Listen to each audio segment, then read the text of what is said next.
ประเทศไทยให้ความรู้คู่ความสุขสถานีวิทยุกระจายเสียงแห่งประเทศไทยจังหวัดเชียงใหม่ AM 1476 กิโลเฮิรตซ์สถานีวิทยุภาคภาษาชาติพันธุ์แห่งเดียวในประเทศไทยที่มีความทันสมัยเชื่อถือได้สร้างอัตลักษณ์กลุ่มชาติพันธุ์สู่สากล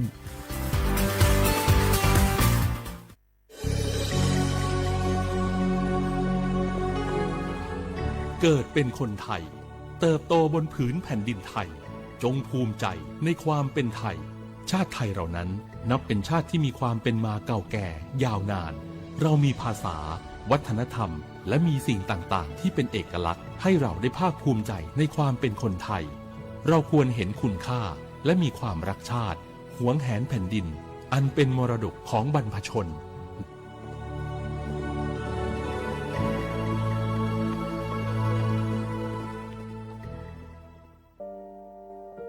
งาฮือละหุยาชอจิทอกาไทยมีกือเวจอมออเอโลอาสะและไกเปวิทัปปะตองาฮือ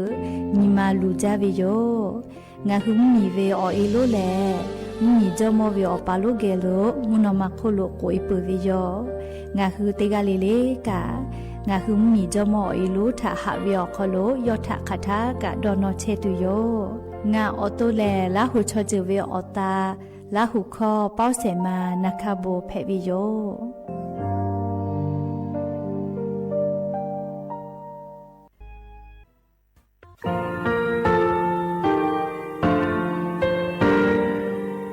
งาคือมีติปิเพกาวิชแล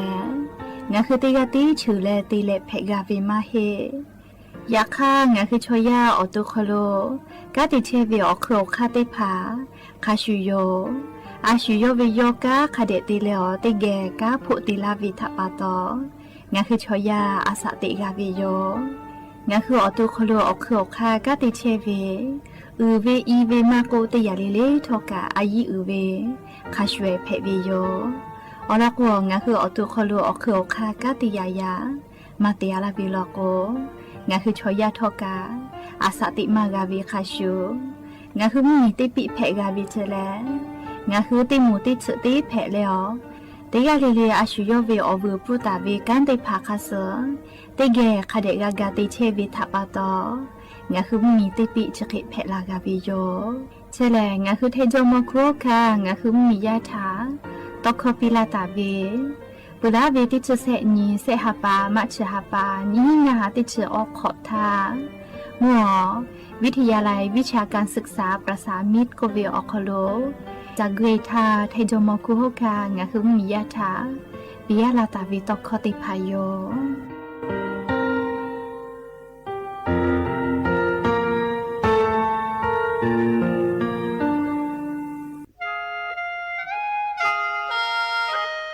คณะรัฐมนตรีมติจอตาเวคาสนิชกอนิติชหาปานิหิงาหาขอชิสขอวิอยาวคโลมติจอเลจิชิตาเวคาสงาหุมมียาบะติเวพ่อปะหาจอเชเวงาคือไทมีโยคอเชอวิชอติพาทา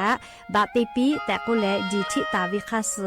มีเวอเลียวค่ามาตราติชสอคโลกุบตาเวงาคือมีอคโลชอตอชลุพ่อเวพระราชบัญญัตินิหิงาหันชนิขอคโลกุบตาเวคาสไทมีโยคโลพอลุลาเลเชลามอวิชอติพาและทะเบียนประวัติภาคเดเจจอวิชอติภาไทยมีกอคโลลุลาตาวิมมีเวอเลียวค่ากฎหมายค่าเสือคเดลุลาเลเชเพตัวอโปงาหึงมียาติผาถาสถานะคนต่างด้าวเข้าเมืองโดยชอบกฎหมายก็เวบะติผาติปีแต่ก็แลจิชิตาวิโยเปิดตาแลมาตราสือทวิอคโลกโกบุตาเวพระราชบัญญัติสัญชาตินิหิงาหาฮิขออคโลกโกบุตาเวแลงาคือไทยมีกอคโลปอวิชอไม่กะอปออิติผาไทยมีกอคโลเชมอและทะเบียนประวัติอคโล บะมาโจเฮเวกายาติผาแลสัญชาติไทยติผาลอเพวิเจกุที่ออติออคโลโลโกสำนักบริหารการทะเบียนกรมการปกครองออติออคโลกาจาจาดาเลกาจาลอยวิเจออกาญูเวตันจังหวัดติผาแลนี่คือทะเบียนประวัติคาสืออำเภอสนาออกคโลอาจุยากาติเวอญอยาออกคโลจาลอยเพวิเจนี่ชกอนี่ติชหาปานี่หิงาหาขอชกอขออุสติแน่ชกาเลงาคือไทยมีกอคโลมาติคอรมอนี่ชกอนี่ติชหาปานี่หิงาหาขอชสขอออกคโลจีชิตาเวคาสืองาคือมียาบะติผามาจอเฮเวไม่เลกะบะมาจอกะไทยมีกอคโลเจเชเพตุเวบะติผาติปีแต่โกเลจีชิตาเวคาสือติปอกอยู่เวลาเลนอลาวิโยแม่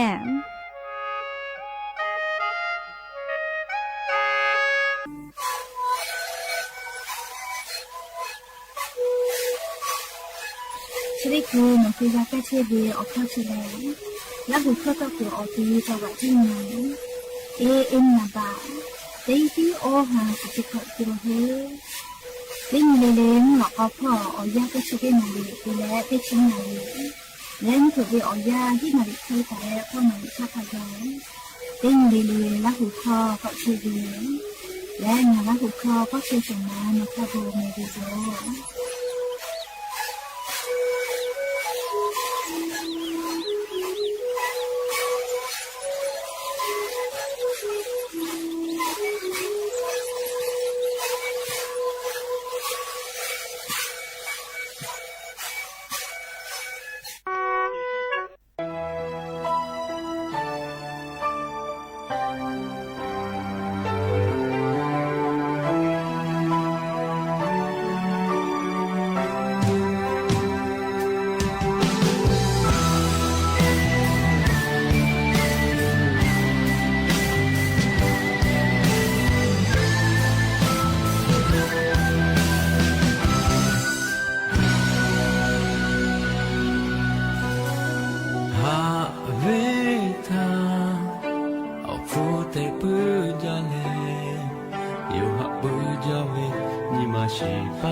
ya ni ko ga kama no oh ave of ma jo ikudi ya je yo tu haguta ha ja be ga po la ya ni no ba to nga we a sa to ya lu ga so la you nga ve ni mata you ti ma ga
อบดาจาวิโยอย่าเพิ่งหาติปอทอกาดาจาวิอเนี่ยยาเฉาะเขาลงอ่ะคือติปอกกะมีลาแลชป้าป้าโลเชตาวิอวิอเนี่ยราหุยาติภาเกลไรกาอบดาจาเขาโลกะผู้กะมอดาเลอคอกะกอกะดะกะเชวิทัปตออรอเปเลติกะเลเลทะตะอุยอยาวิอเขาโลละเซจาเลไรกาอบดาจาเขาโลหะอยู่ลาวิโยแม่หะวิอวิอเนี่ยราหุยากะพอเชพอโลเชตาวิคะคิเพเชเลนะ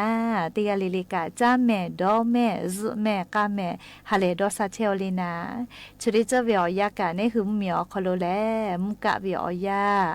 เพเชหิวิทัปตอลิงาคือติกาลิลิกาอเจ้ายาคาส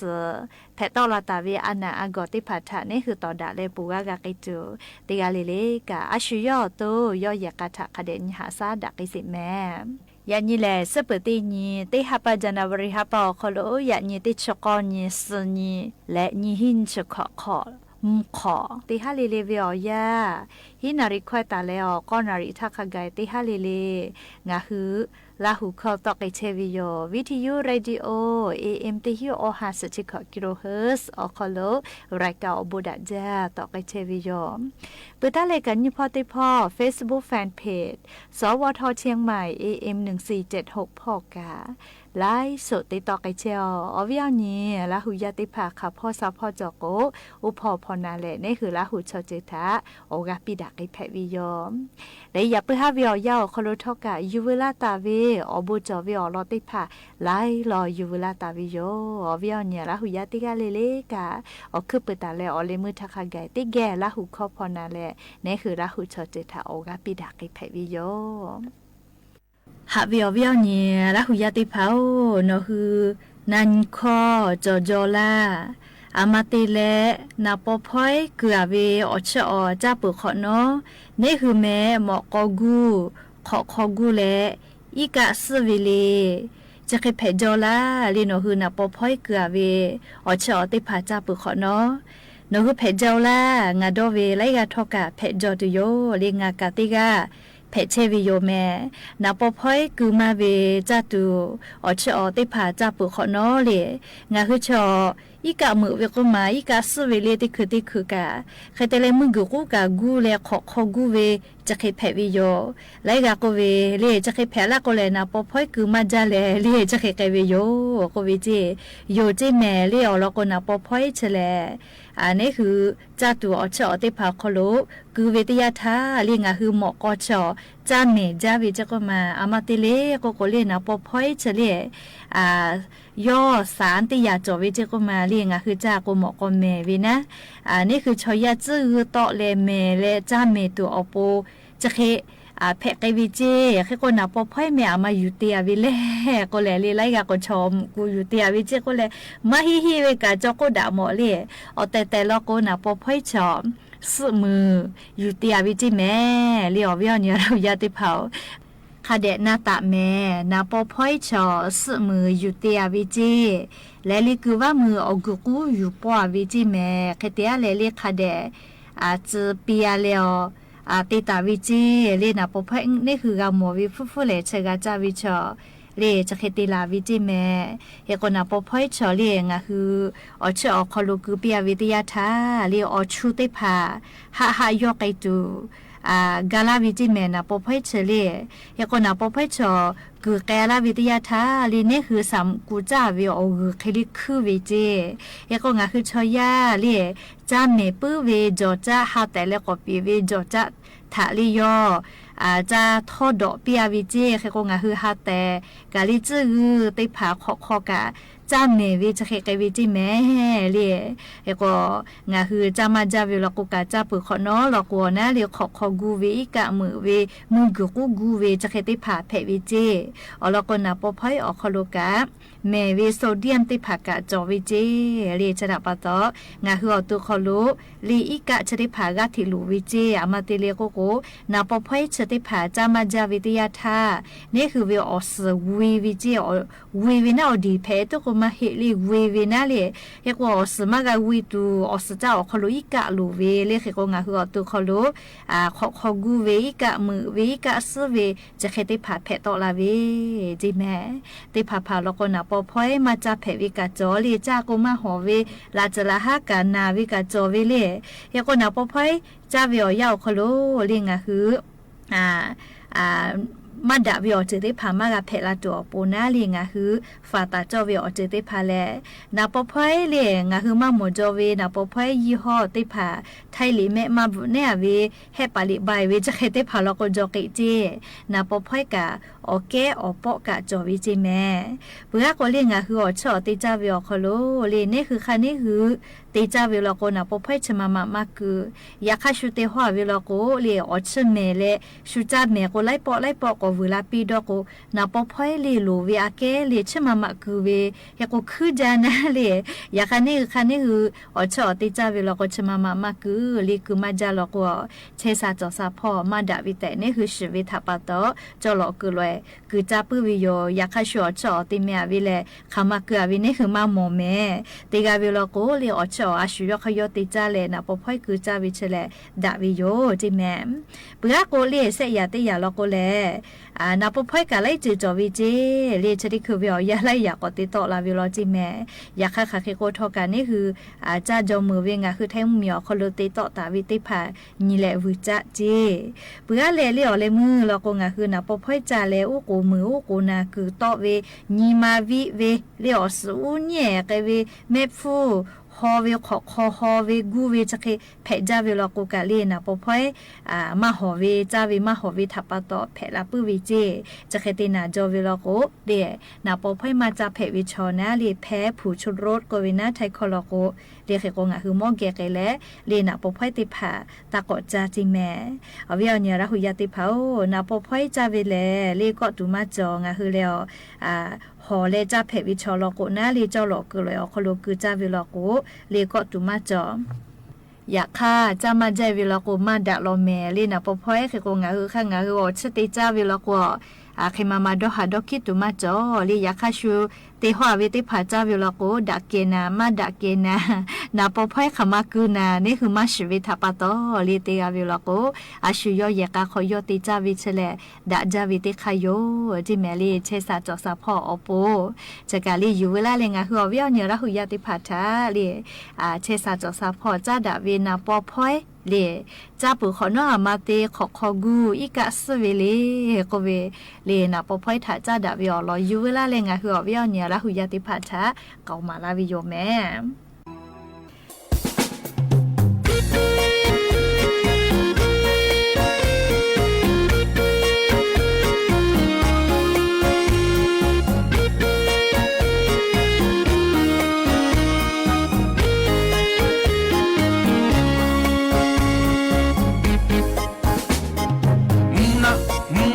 sana ja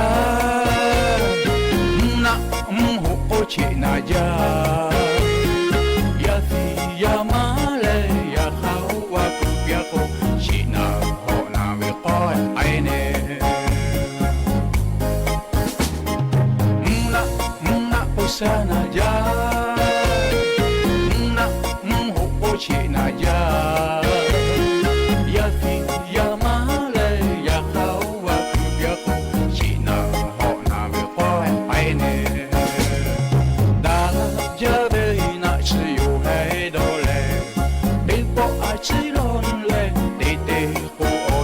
chiu le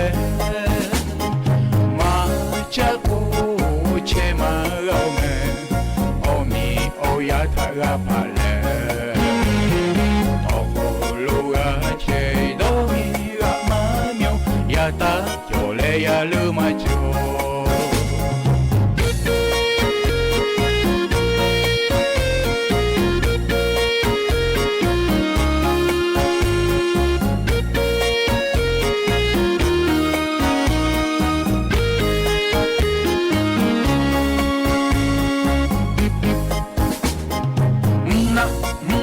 sana ja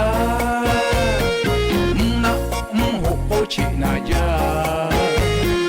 ya fi ya male ya khawa ku ya ku china ho na we ko ai ne da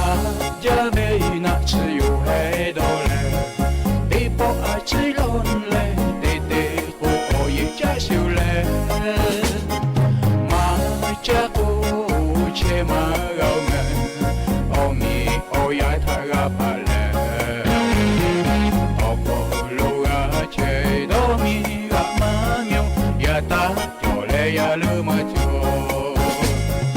da ja ve na chi yu hai do le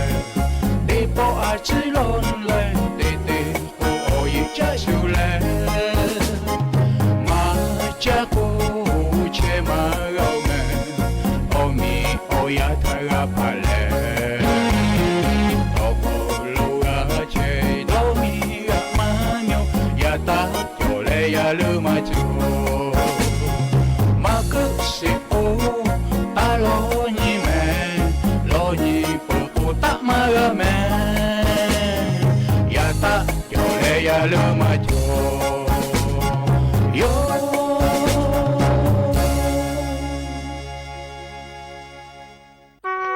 chỉ để to áp buộc khai biểu ya yo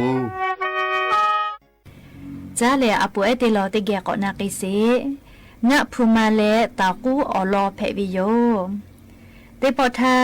สึชลูติกาคอลูตุนุตุสะไลจือเชตาวิเจ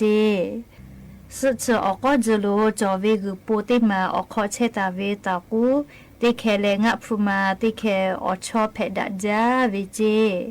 โอติขอชอมูยีอาจจะอีเลอมุกุทากุปขอวิกะกะฟีเวไวจาวิทากามอเลองะพูมาเลตอกุกะดอหาจาวิเจงะพูมาเลไลกาจาปูตุญิเลอ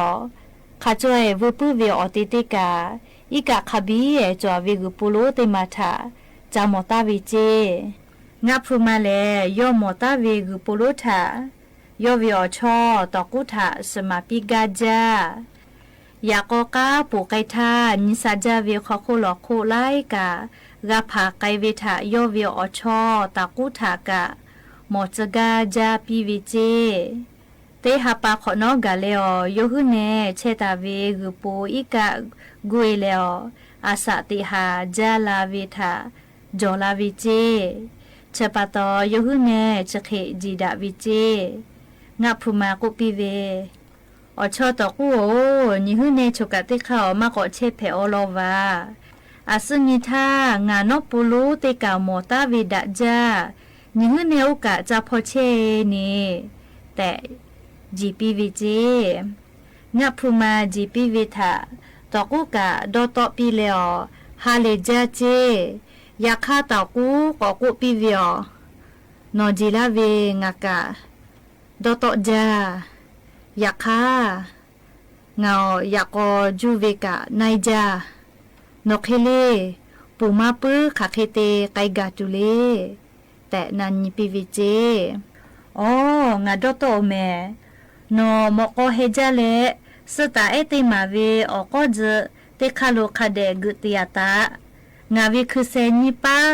สตาเอนิพอลูวอตะเลปูกายายาคานิฮึเนจะเชตุเวกุปูลูขอมากาสิเจเจโนโตติปุยกะตายอเมแต่งะพูมาตอกุถาสติปีวิเจเตปอแลงะพูมาตอกุถาชื่อเวเลอโยฮึเนดอตากุกุปูลูจอกุพอลูปูไกวิเจโอเคเตปูไกเลอคาเอเตคาออโคโลพาไกเชทาคาก็เจอวิยาเออโมลูเซลิกุแลลิชะเคกุดาวิเจนะฮู้ฮานี่แล้วตอคุเอติเคงะพูมาชื่อเลปูไกเชเวนิซาจาแต่กุดาวิเจมีชักหัวเวยาไอหือโอเคกุและกุดาวิคอทาตอกุกากาเลองะพูมาชะตะปิเวทามาขากาเลอชะเคกุปิยาดอวิเจยาไอติโกนาสิแม่งะพูมางะทะชะตะลาวิมาฮิองะพูมาทะกะกะตะปิยาเวโอแม่ตอกูโอเคดอกาเลอกูตูหมอกองะเวเจกะยอกุอเวอะดุตาเพโซเอเลอขะก็จอปุยกะจิตเตสิปีวิเจยอกะกะกอกุปุลุอมากะโอวิจิแม่เลจกะชอบูชอมาชิเวลอโกเลตอกูชะดิแคเคเลเกลาวิโยเลอเตเตลอกูงะพูมาชอยัวกะเวนาเล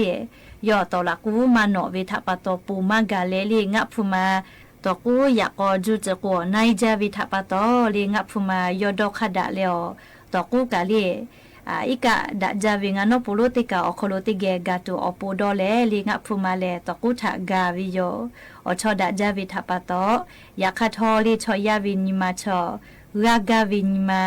จอวิทปะตอลีรากาวินิมาจอเลอเลมือลอโกลีโยกะกึกะจอวิอเจติพัทะชูวิโยลีเคกงะคืออาปูเจติลอกะลีตอกูเคลิตาเพปีลีงะพุมาเคลินิมาจอปีลีอชอทะหาเลกาปิกาวินิมาจอเวยาคะกะตอกูเลชุกูกึเวชุตาเนเวทามาหึกาวิทปะตอรากาวิทปะตออเลมือยออตุยอลูวิสิวิทะราพูวิโยลีงะคือเตกาลีเลกาอาปูเอเจติลองะพุมาเลตอกูเวอลอทางะคือติเกนาเลฮิยูสิแม่และอย่าเพิ่งหาเตปอชิลากะลาติเวอลอติพาจะใครไม่จะได้โยแม่ระกะพนาเลโอกาปิลาเชเวงะคือลาหุยาติกาลิเลกะซุเมกะแม่เชซาจอซาปุเลขอนิสุนิกาเจเวอญอยาอคโลงะคือติกาลิเลอปูดะเวอญอยาเพปิแม่ติกาลิเลฮาเลดอซา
สถานีวิทยุกระจายเสียงแห่งประเทศไทยและเครือข่ายทั่วประเทศเสนอข่าวต้นชั่วโมง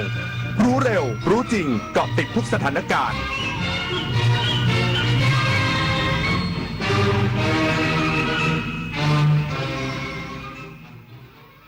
รับฟังข่าวต้นชั่วโมง 21 นาฬิกากับชลธรจันยาครับพระบาทสมเด็จพระเจ้าอยู่หัวทรงพระกรุณาโปรดเกล้าโปรดกระหม่อมพระราชทานพระบรมราชานุเคราะห์ในการพระราชทานเพลิงศพนางสาวชนัญญาบงจันทร์ผู้เสียชีวิตจากเหตุการณ์เครนก่อสร้างทางรถไฟความเร็วสูงทับรถไฟเป็นกรณีพิเศษอีกสักครู่กลับมาติดตามรายละเอียดครับเลือกตั้งทั้งทีต้องไม่ให้พลาด3 สี 3 บัตรเข้าใจให้ครบก่อนเข้าคูหาสีเขียวเอาไว้เลือกตั้งสสแบบแบ่งเขตสีชมพูเอาไว้เลือกพรรคเลือกนโยบายที่คุณชอบและสีเหลืองเอาไว้ออกเสียงประชามติ1 เสียงของคุณมีความหมายต่อประเทศจำสีให้ได้ใช้สิทธิ์ให้ครบ8 กุมภาพันธ์นี้ออกไปใช้สิทธิ์พร้อมกันอนาคตไทยเริ่มจากการเลือกของคุณแสนอาลัยสมเด็จพระพันปีหลวงไทยทั้งปวงหมองหม่นก่นร่ำให้พระผู้เสด็จสู่ฟ้าสวรรคาลัย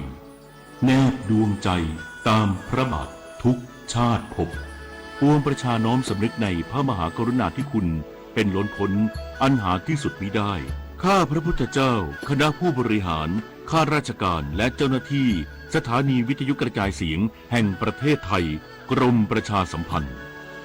แจ้งเตือนจากธนาคารบัญชีคุณมีความเสี่ยงกรุณากดลิงก์ยืนยันด่วนระวังข้อความแจ้งเตือนจากธนาคารบอกว่าบัญชีมีความเสี่ยงถูกอายัดหรือบอกว่าคุณได้รับรางวัลอย่าเพิ่งคลิกนี่อาจเป็นฟิชชิงกลโกงออนไลน์หลอกให้กดลิงก์หลอกเอารหัสผ่านและเงินในบัญชีธนาคารจะไม่ขอรหัสผ่านไม่ขอข้อมูลส่วนตัวทางลิงก์จำให้ขึ้นใจรู้ทันฟิชชิงคิดก่อนคลิกตรวจสอบก่อนโอน23 มกราคมนี้ห้ามพลาดถนนดนตรีไลฟ์พบกับบทเพลงแห่งความรักความหวังความฝันสื่อประสานด้วยพี่น้องร้องเพลงหนูมิเตอร์และบิวกัลยาณีชมฟรีตั้งแต่เวลา 18 นาฬิกาเป็นต้นไปณห้องออดิทอเรียมอาคารศูนย์ปฏิบัติการสถานีวิทยุกระจายเสียงแห่งประเทศไทยลงทะเบียนเข้าชมได้ที่ Facebook Fanpage ถนนดนตรีเรายังเป็นนักเดินทางพระบาทสมเด็จพระเจ้าอยู่หัวทรงพระกรุณาโปรดเกล้าโปรดกระหม่อมพระราชทานพระบรมราชานุเคราะห์ในการพระราชทานเพลิงศพนางสาวชนัญญาบงจันทร์ผู้เสียชีวิตจากเหตุการณ์เครนก่อสร้างทางรถไฟความเร็วสูงทับรถไฟเป็นกรณีพิเศษพระบาทสมเด็จพระเจ้าอยู่หัวทรงพระกรุณาโปรดเกล้าโปรดกระหม่อมพระราชทานพระบรมราชานุเคราะห์ในการพระราชทานเพลิงศพนางสาวชนัญญาวงจันทร์อายุ31 ปีผู้เสียชีวิตจากเหตุการณ์เครนก่อสร้างทางรถไฟความเร็วสูงตกทับรถไฟเป็นกรณีพิเศษโดยโปรดเกล้าโปรดกระหม่อมให้นายจำเริญแหวนเพชรผู้ว่าราชการจังหวัดสุรินทร์เป็นประธานในพิธีพร้อมมอบเงินพระราชทานแก่ครอบครัวผู้เสียชีวิตณเมนสำนักสงฆ์วัดป่าบ้านเกาะตรวจตำบลตรวจอำเภอศรีนรงค์จังหวัดสุรินทร์เหตุการณ์ดังกล่าวเกิดขึ้นกับขบวนรถไฟด่วนพิเศษกรุงเทพมหานครอุบลราชธานีในพื้นที่อำเภอศรีคิ้วจังหวัดนครราชสีมาส่งผลให้มีผู้บาดเจ็บและเสียชีวิตหลายรายซึ่งพระบาทสมเด็จพระเจ้าอยู่หัวทรงรับผู้บาดเจ็บและผู้เสียชีวิตไว้ในพระบรมราชานุเคราะห์นับเป็นพระมหากรุณาธิคุณอย่างหาที่สุดมิได้กฤษดาสุนทรสวทสุรินทร์รายงานกระทรวงคมนาคมยืนยันยอดผู้เสียชีวิตจากเครนก่อสร้างรถไฟความเร็วสูงถล่มรวม30รายบาดเจ็บ69รายขณะที่บริษัททิพยประกันภัยจะจ่ายเงินเยียวยาให้ครอบครัวผู้เสียชีวิตในวันพรุ่งนี้ที่ทำเนียบรัฐบาลนายพิพัฒน์รัชกิจประการรองนายกรัฐมนตรีและรัฐมนตรีว่าการกระทรวงคมนาคมเปิดเผยภายหลังหารือร่วมกับเลขาธิการคปภ.ผู้บริหารบริษัททิพยประกันภัยและการรถไฟแห่งประเทศไทยถึงแนวทางเยียวยาผู้เสียชีวิตจากอุบัติเหตุเครนก่อสร้างรถไฟความเร็วสูงไทยจีนสัญญาที่ 3-4 ถล่มทับขบวนรถไฟเมื่อวันที่ 14 มกราคมที่ผ่านมาว่าจากการตรวจอัตลักษณ์ยืนยันผลตรวจ DNA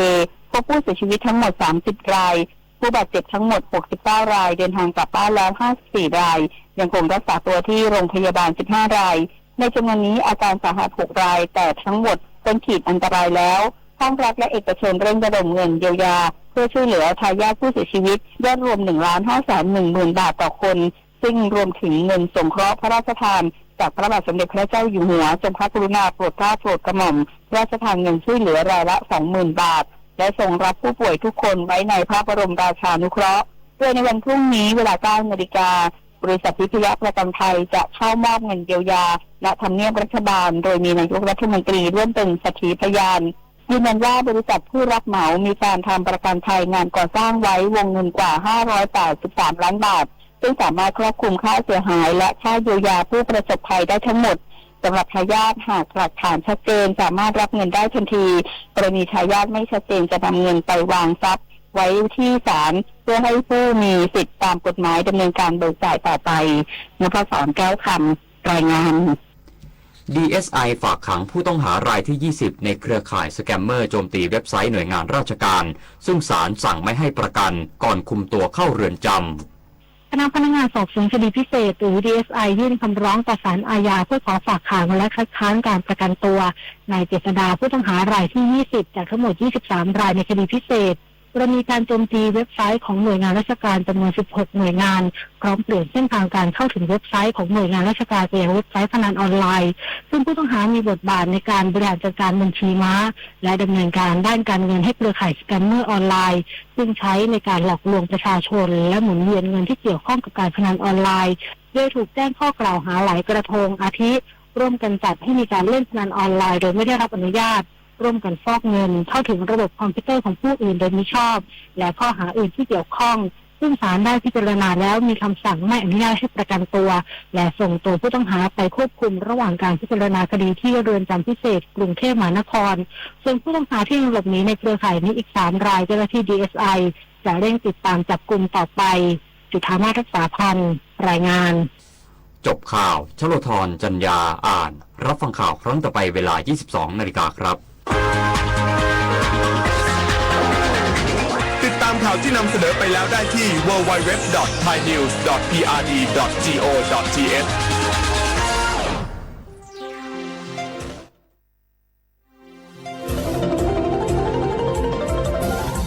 วิทยุแห่งประเทศไทย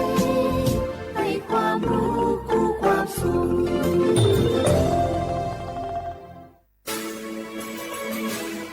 สถานีวิทยุกระจายเสียงแห่งประเทศไทยจังหวัดเชียงใหม่ AM 1476 กิโลเฮิรตซ์สถานีวิทยุภาคภาษาชาติพันธุ์แห่งเดียวในประเทศไทยที่มีความทันสมัยเชื่อถือได้สร้างอัตลักษณ์กลุ่มชาติพันธุ์สู่สากล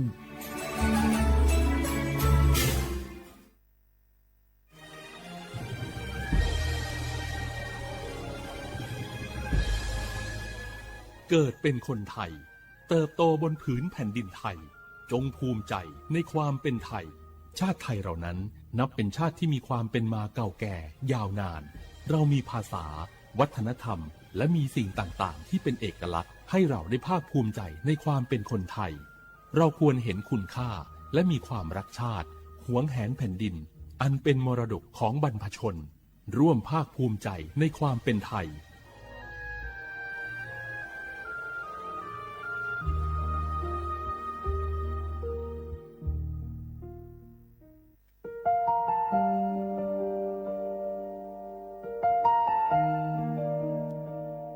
ขอน้อมเกล้าถวายอาลัยสมเด็จพระพันปีหลวงพระแม่แห่งแผ่นดินผู้ทรงเมตตาเหนือเกล้าขอพระองค์เสด็จสู่สวรรคาลัยข้าพระพุทธเจ้าข้าราชการและเจ้าหน้าที่สถานีวิทยุกระจายเสียงแห่งประเทศไทยจังหวัดเชียงใหม่กรมประชาสัมพันธ์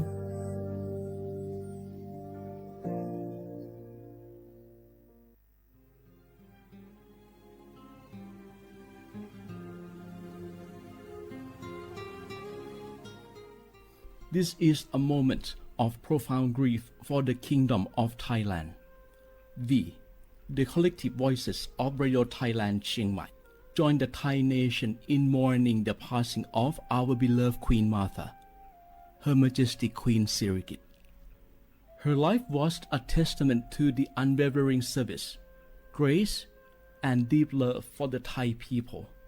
Our humble condolences and thoughts are with His Majesty the King, the royal family, and all the Thai people during this deeply sorrowful time. We will remember her forever.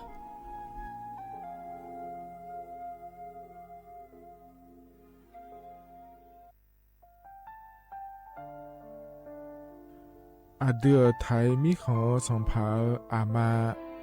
สมเด็จพระนางเจ้าสิริกิติ์พระบรมราชินีนาถพระบรมราชชนนีพันปีหลวงควยตาโอดาเลียกาชายันดาชอเนมา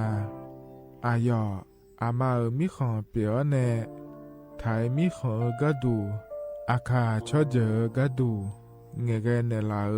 หมายแอจิเชนีถามิเนนืมาละเขมาเงเลเชญาเธอมิเนอาดิมาโยหานาลูอายองเนเกเนโยเยบอนเนมาอีนอายอมาโดอาดิเนโกเอียเนควยตาโอดาเลมิเนนืมาเนสาวเนวอจอจอยเรญาอาดิมาโยหานาลูอายองนืมาละเขยอจอนาลูเนเกเนโยเยบอชอเนมางามาอาเขาชอเจโยกานาลู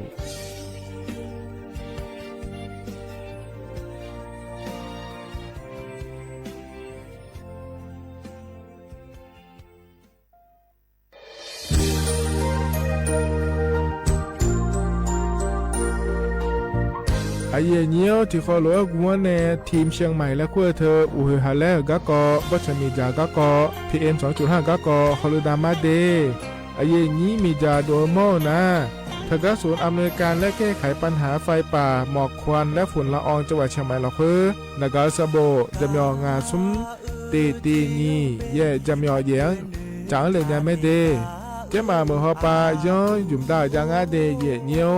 ทกปชมีจาอุหาและฮอนเนพีเอ็ม2.5 กะกอฮอลูดาอากกะมาคาทกแอปพลิเคชันไฟดีและขั้วปาเนอนุมายานะมีจามาบิเคเจเดอันอายามก็ดูนะขอนี้อันตีบาลาติเสียในอันสมเชติบาลางาซีอาคนนี้พังหายาโกช่วยกันนี้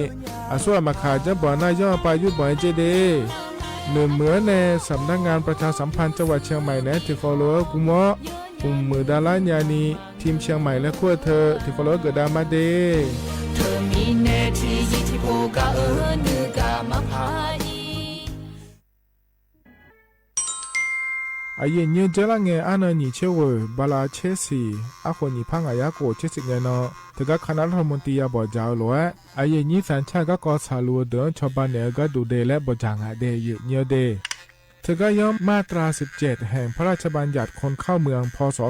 2522และขั้วทกเธอแน่อาเยนี้ทกไทยมีขอละค่อยพ่ออ้อเหลียวว่าม้อนี่จอลาเดอเขาแน่รอทะเบียนประวัติและขั้วเธอย่อฉาเจียเดอนะขอเนียเยเนียวทกยอฮาก็ดู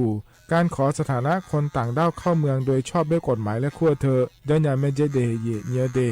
เขาแน่เยเนียวมาตรา7ทวิแห่งพระราชบัญญัติสัญชาติพศ2508อาเยนี้เฮก็ถ่ายมิของละค่อยได้แล้วแน่อาดามงนะอามาเธอกาทะเบียนประวัติบุคคลไม่มีสถานะทางทะเบียนและอ้อเธออาเยนี้สัญชาติสัญญาไม่ได้เดเยเนียวเดใช่ก็ดูนะขอนี้กูเทเมือละค่อยย่อนะเธอกาสำนักบริหารการทะเบียนกรมการปกครองและคุกาสัญญาไม่เดยมือยอละค่อยนะเยเนียวเธอกาในอำเภอยอฮันเนโจดัวรอราชการอายามละค่อยอันนีเชวบาลาโกซีอาคนนี้พังอายาโกเชวขวงเกนีเดเยเนียว HIV 那个阿莫造的好肉诶那的好สปสช那个拉萨皮好呢哦ชอบบ้านเอเม那จีญาและหนูข้ามมังไผ่เร็วเดอยอฮาบัดทองซุ่มญากาสีชิฮอนยาตาบจาลิญยาเมหน่วยบริการอากาขอลาซานยาเมสีชิฮองเอHIV อโมอุนาชดเชดัวนักอโมจามยายากาบิวตามาเบียเจนีลาซาเมสีจาละคุยชิมาบิโกยากาขอบิวเมไวรัสตับอักเสบซีมาวันโรคมายากาบิโอบิจาเมสิญญาเจมอนาสปสชติซุ่มจำยอสปสชเขต1เชียงใหม่นากาจำยองาซุ่มนี่เยงาซุ่มงาปโยดามโอเดนากาตีโกจำยอนึมานาโกนาลูเดนากาติซุ่มนี่ซุ่มโยกานาลูก็ดูไม่ได้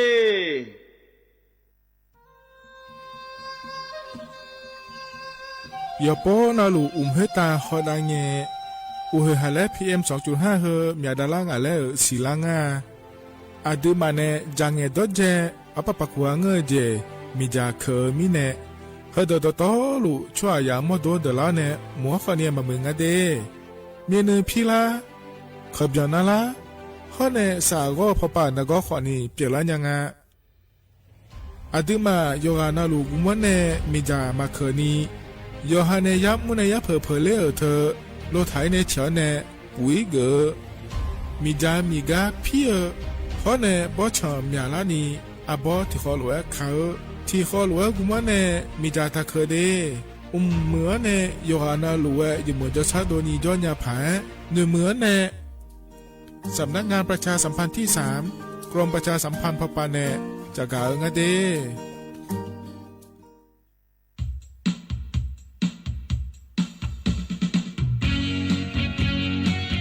อัลโหลก็กอจะกาเอกายังาเดเยเนียวเดไอเยเนียวอันนเยบาลานีสีอคนอยู่พังอายาโกเชอร์งานไอเยนี้ตะกาสารชาติไทยลาเดมันเยนี่โยกานาลุโยฮายุมเอโดเนโยฮาชมยาฮจากาการเลือกตั้งในขั้วเธอเดเยเนียวเดโยออแลเยเนียวเฮงเงินนาคอนี่โยฮาบัตรประจำตัวประชาชนแหลมหัวเนสกาสุนตายกองาเดเยเนียวเดอาจารย์เบตานาคอนี่ยอนยืเธอนะขอเนี่ยบัตรเลือกตั้งสสแบบแบ่งเขตเลือกตั้งและงานเดียวโยพื้บัตรเลือกตั้งสสแบบบัญชีรายชื่อคอนเนโยซื้อนะขอเนี่ยบัตรออกเสียงประชามติแก้ไขรัฐธรรมนูญและงานเดเธอมีเนโยฮานาลุเอโดเนโยฮายี่มือดาราเนี่ยก็ดูก็เดเยเนียวเด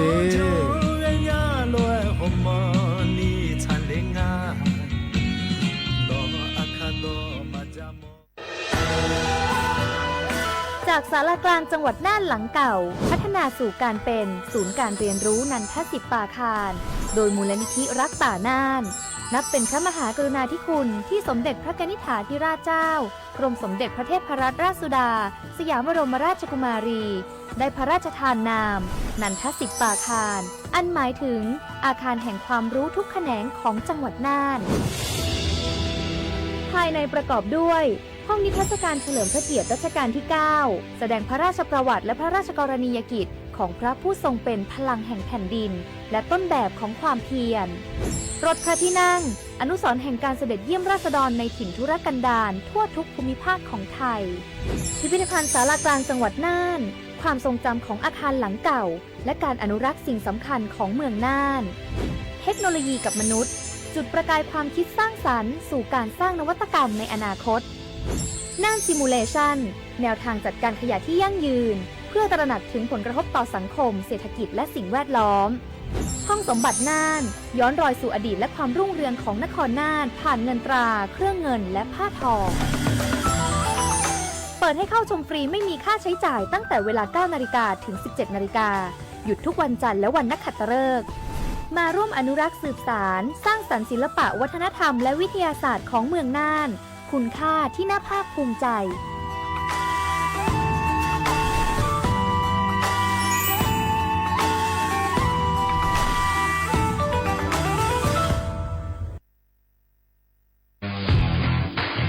รัฐบาลไทยประกาศสงครามสแกมเมอร์รัฐบาลจึงได้ประกาศสงครามกับสแกมเมอร์ในฐานะที่สแกมเมอร์เป็นวาระแห่งชาติและในวันนี้ผมก็ได้ใช้โอกาสนี้มารายงานความคืบหน้าและเน้นย้ำถึงสิ่งที่เราต้องร่วมกันทำต่อไปรัฐบาลได้จัดตั้งคณะกรรมการอำนวยการป้องกันและปราบปรามอาชญากรรมทางเทคโนโลยีขึ้นมาโดยมีผมเป็นประธานด้วยตนเองเพื่อให้ทุกหน่วยงานทำงานไปในทิศทางเดียวกันเราได้มีการลงนามบันทึกความเข้าใจระหว่าง 15 หน่วยงานหลักทั้งภาครัฐและภาคเอกชนตลอดจนสถาบันการเงินเพื่ออุดช่องโหว่ทางการเงินและตัดเส้นทางเงินของกระบวนการอาชญากรรมเหล่านี้ให้สิ้นซากรวมพลังคนไทยต้านภัยสแปมเมอร์นายอนุทินชาญวีรกูลนายกรัฐมนตรี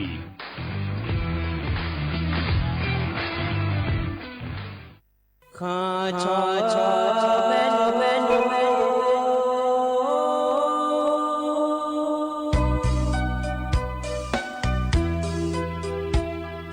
za ni cho pu le nga do wo tu ya kha ba za ni cho mo le nga do nga cho ya kha ba 错怕马西走茶路那一步，什么个那马西火来呀一步，不努马西拉错来马脚里阿姐，马西拉波查沙拉马多阿姐，不努马西。错让阿姐，马西拉那个米啊，错让阿姐。云西拉哟哈错米啊，西拉个那呀哟哈错哈米啊，噶有你奈，我要错错米啊，不来有你都米啊，莫来错错路。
sư pa ư pha nghe gì mẹ bỏ sơ e bỏ la nghe ngà đi yo sa khờ khờ e ngà ghé la nhà gu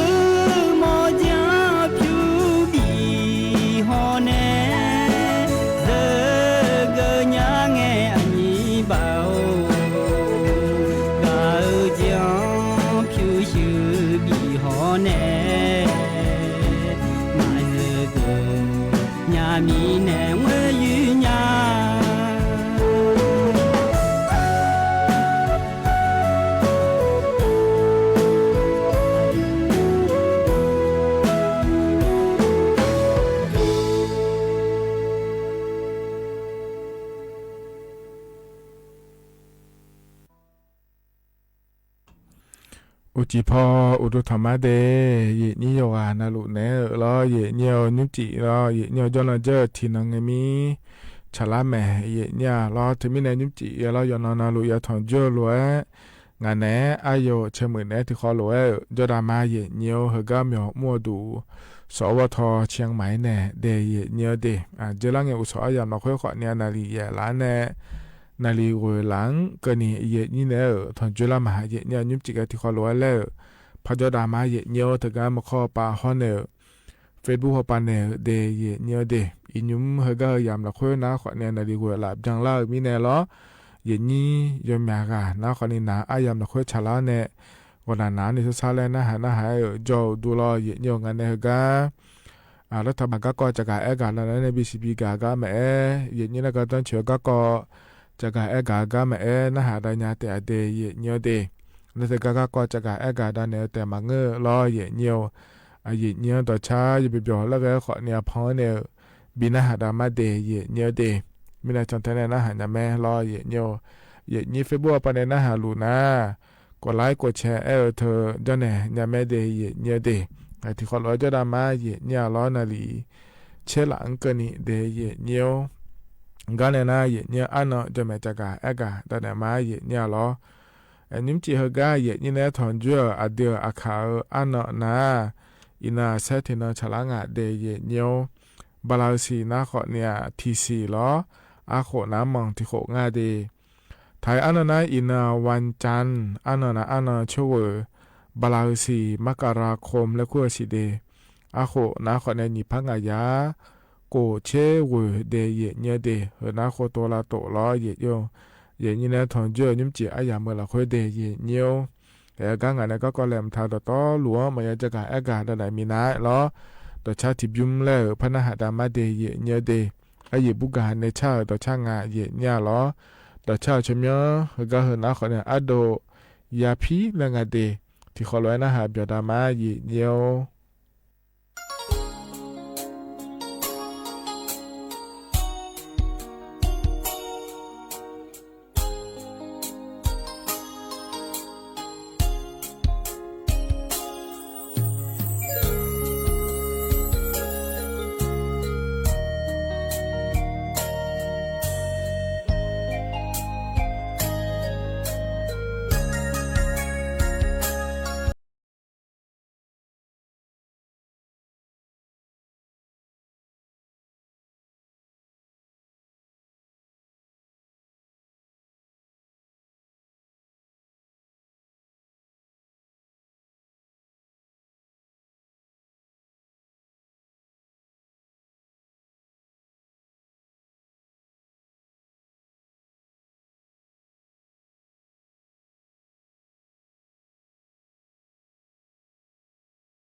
เธอก็พอในบินาหาดาต่อชาเธอก็ทบยุมนาล้อเหยียดเนียวอายุบุกา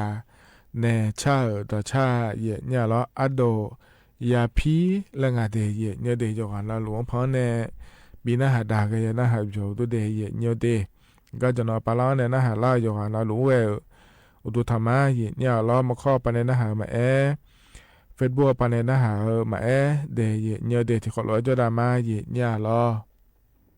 ก็ในนั้นก็กอลมถาจะกาดัดมาเดยเนียวเดย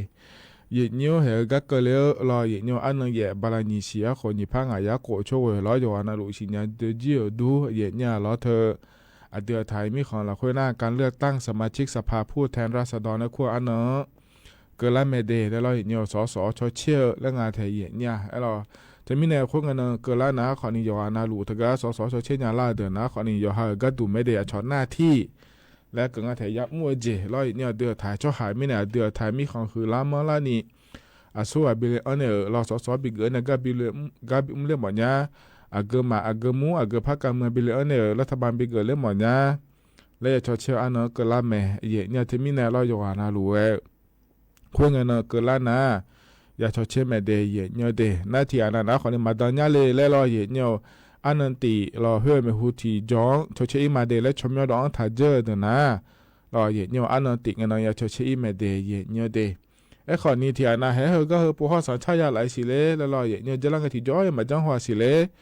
ยุ่มห่อเราขวดที่อยากขวดเบลานเนี่ยที่น้องขวดห่ออยากชดเชยสิเลยแล้วนะข้อนี้เราเลยนี่เธอก็อยู่หาชมยอดก็ไปในชดเชยเนี่ยแล้วจะกาดันในเนี่ยเดเหยียดเนี่ยเดเหยียดนี่เธอก็อยู่หาชมยอดองอาโลที่อาณาเราเชื่อเสียขบยันล่างอะไรที่อาณาสาชายาล่างอะไรเฮปมายาชเชื่อเด็กคนนี้จ้อยเนี่ยจะดูผ้าเลยเฮยาโลเลยนะคนนี้ชมยมาเด็กคนนี้จะเดยเนี่ยเดเธอมีเนี่ยเราเนี่ยอยู่หาชมยองาโลเลยและชเชื่อยาเธอนะเรานี่พอสมพอพอเลยยังอาเทียเนี่ยอันนั้นเบลปาก็ดูนะคนนี้เธอก็อยู่หาในจ้ดูเราเนี่ยอยู่หาเมื่อเราคุยเดสารการจังหวัดมาที่ว่าการอำเภอมาสำนักงานเขตมามันก็น่าขอดีถึงกับองค์การองค์กรปกครองส่วนท้องถิ่นในคุ้งอะไรเนี่ยอย่างนี้องค์กรปกครองส่วนท้องถิ่นเธอเราเทศบาลพอปัจจัยเจ้าเราเทศบาลขอนี้จะเช่นยาล้ออบตป้าเจ้านะขอนี้อบตป้าขอนี้จะเช่นยาแม่เดย์เนี่ยเดย์อยู่ในทะเบียนบ้านให้ยาวหลวยระยะเกินงานแล้วเนี่ยอย่างนี้เฮนะขอนี้อดัมเบลพอป้าจะเช่นยาล้อเนี่ยอยู่หาอำเภอเยอะมาเจ๊งไงล้ออบตเดเพจอำเภอเดเพจนะขอนี้ส่งในถึงกับก็อินจะเช่นยาแม่เนี่ยล้อเพราะในใจที่ว่าไปในพระเจ้าเชียงยาเถอะนะเราอย่างเดียวเธอก็เถอะนะขอนี้เธอก็กตปาเราเลยเนี่ยอย่างนี้เจ้าบ้านหัวปาเราอย่างเดียวยุ่ช่องหาไปเดียเนี่ยเดสมบูรณ์จะเกิดเลยแม่อย่างเนี่ยเราเสือไอ้ตีแล้วเราอย่างเดียวอย่ายุ่มน่าล้วนจะเกิดเลยแม่เดียเนี่ยเดเฮยุ่มเราคือเฮก็พอไอ้เมียกาเจ้าเชียงยาเราก็ดุงอาสก็เธอเดแล้วเราอย่างเดียวถึงมีเนี่ยเธอก็เธอเดินในขอนี้หอยาแม่อย่างเนี่ยเราน้าหอน้าขอเนี่ยอยู่หาอัตีเหือเกิดตีดังอะไรพระหอหยาเฉยเนี่ยอยู่หาชมเถอะเกิดเตี้ยอย่างอะไรเราถึงก็สอเช่นกันอย่ายุ่งง่ายอย่างเนี่ยเจ้าหน้าที่ถึงก็อย่าเหนียเด้งชมเหือตีเหือเตี้ยจะไม่เดแล้วหรอเจ้าหน้าที่อย่าฮอลเลนยาผายแล้วไงอย่างเงี้ยเธอมีเนี่ยหรอถึงก็ต่อไปเนี่ยอีกข้อกันนี่บีกันเนี่ยเลยก็ขอเนี่ยล้อเลยอย่างนี้ นะเธอก็แต่มาเงอเราอย่างนี้เธอก็เว็บไซต์กรมการปกครองเลยหัวปันเลยจนูเหลือก็ขอนี้ขอหยาเดย์เงี้ยเดเธอก็จะพอก็ดูนะขอนี้อินเทอร์เน็ตหัวปันเลยเนี่ยรอเงี้ยเธอก็ Google แล้ว Google เลยเนี่ยปนยาแม่เงี้ยแล้วเธอก็ตรวจสอบสิทธิเลือกตั้งและบอกว่าโดนละแม่เงี้ยแล้วตรวจสอบสิทธิประชามติและก็หนีเจียเดย์เงี้ยเดเฮก็ปนนะหนีเจอยากก็มีรอสสรอฮอเดประชามติและขั้วเธออยากก็มีแน่เดย์เงี้ยเดเธอมีแน่รอย่ออ่อนแล้วนะขอเนี่ยอินเทอร์เน็ตเราค่อยเลยเนี่ยเราเลยอย่างนี้เธอรู้ว่าชดเชยยังไม่เดย์เนี่ยเดย์เธอก็อีกส่วนนั้นก็รอตรวจสอบสิทธิเลือกตั้งและโบนะอยู่หาบัตรประจำตัวประจำชื่อสมมติและดอกนะขอเนี่ยโดนละแม่เนี่ยเดย์น่าจะที่ว่าไปในภาชดเชยยังภาคอนยังเธอนะขอนี่เธอเนี่ยรอเนี่ยแอปพลิเคชันและคู่งานเธอเนี่ยแอปพลิเคชันนะก็เราค่อยดองทานในยุ่งยากเดย์เนี่ยเดย์แอปพลิเคชันชมย้อนนะ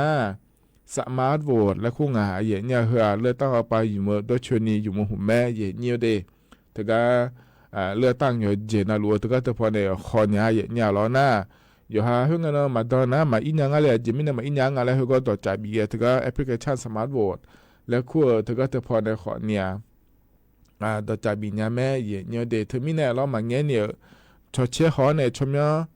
นองาเดแล้วนะขอเนี่ยนบาลานีเสียคนยี่พังยากูช่วยกันเนาะล้อยอนะรวยก็อีหลอเดเนี่ยเดยอเนื้อตาก็ดูที่ผู้แพ้เกิดมาเทเนี่ยล้อยอเนื้อตาก็ดูนะขอเนี่ยเธอบัตรเลือกตั้งสสแบบแบ่งเขตเลือกตั้งและขั้วถึงมาเดยอหาเขตละคือสุวรรณสสบิเกเลหมอเนี่ยแล้วรอเนี่ยเธอกาเนี่ยเบอร์สุวรรณบิเกหมอเนี่ยเลยแล้วก่อนเนี่ยเดเนี่ยเดสีเขียวแล้วเรายอเนื้อถึงแล้วเลยนี้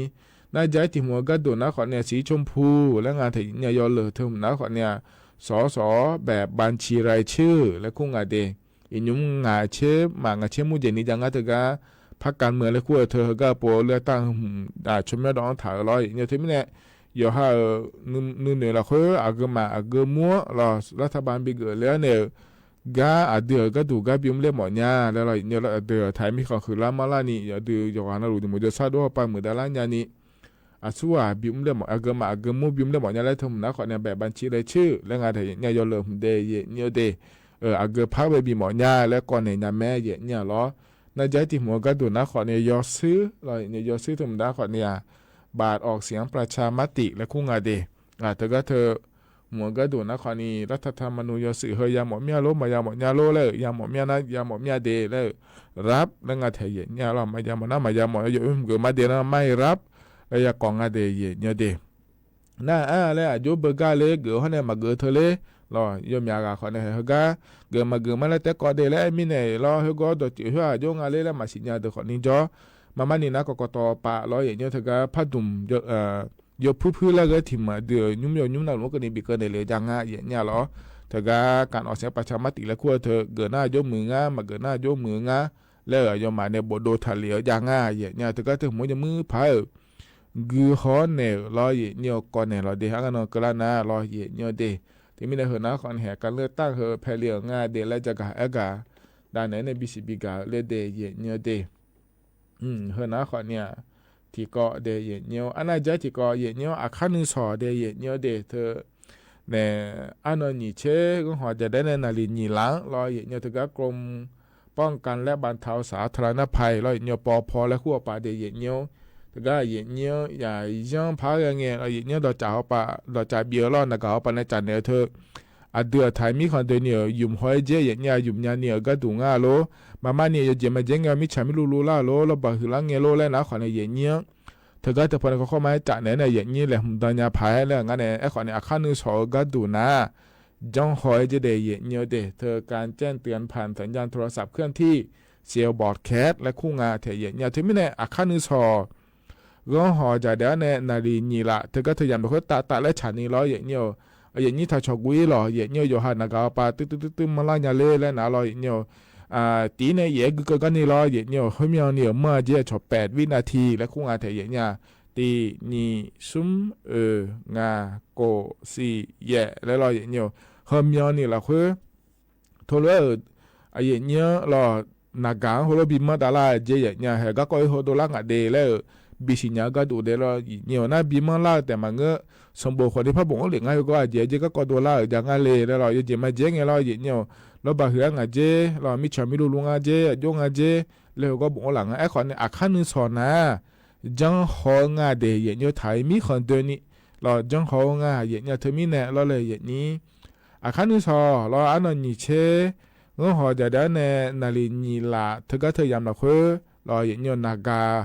มอลานะเราไทยมีคนเดินนี่จะขอร้อยบิดามีเราเนี่ยมอลานะถ้าชกูเดเธอก็พอปะเนี่ยจานเนี่ยทุลจังหึม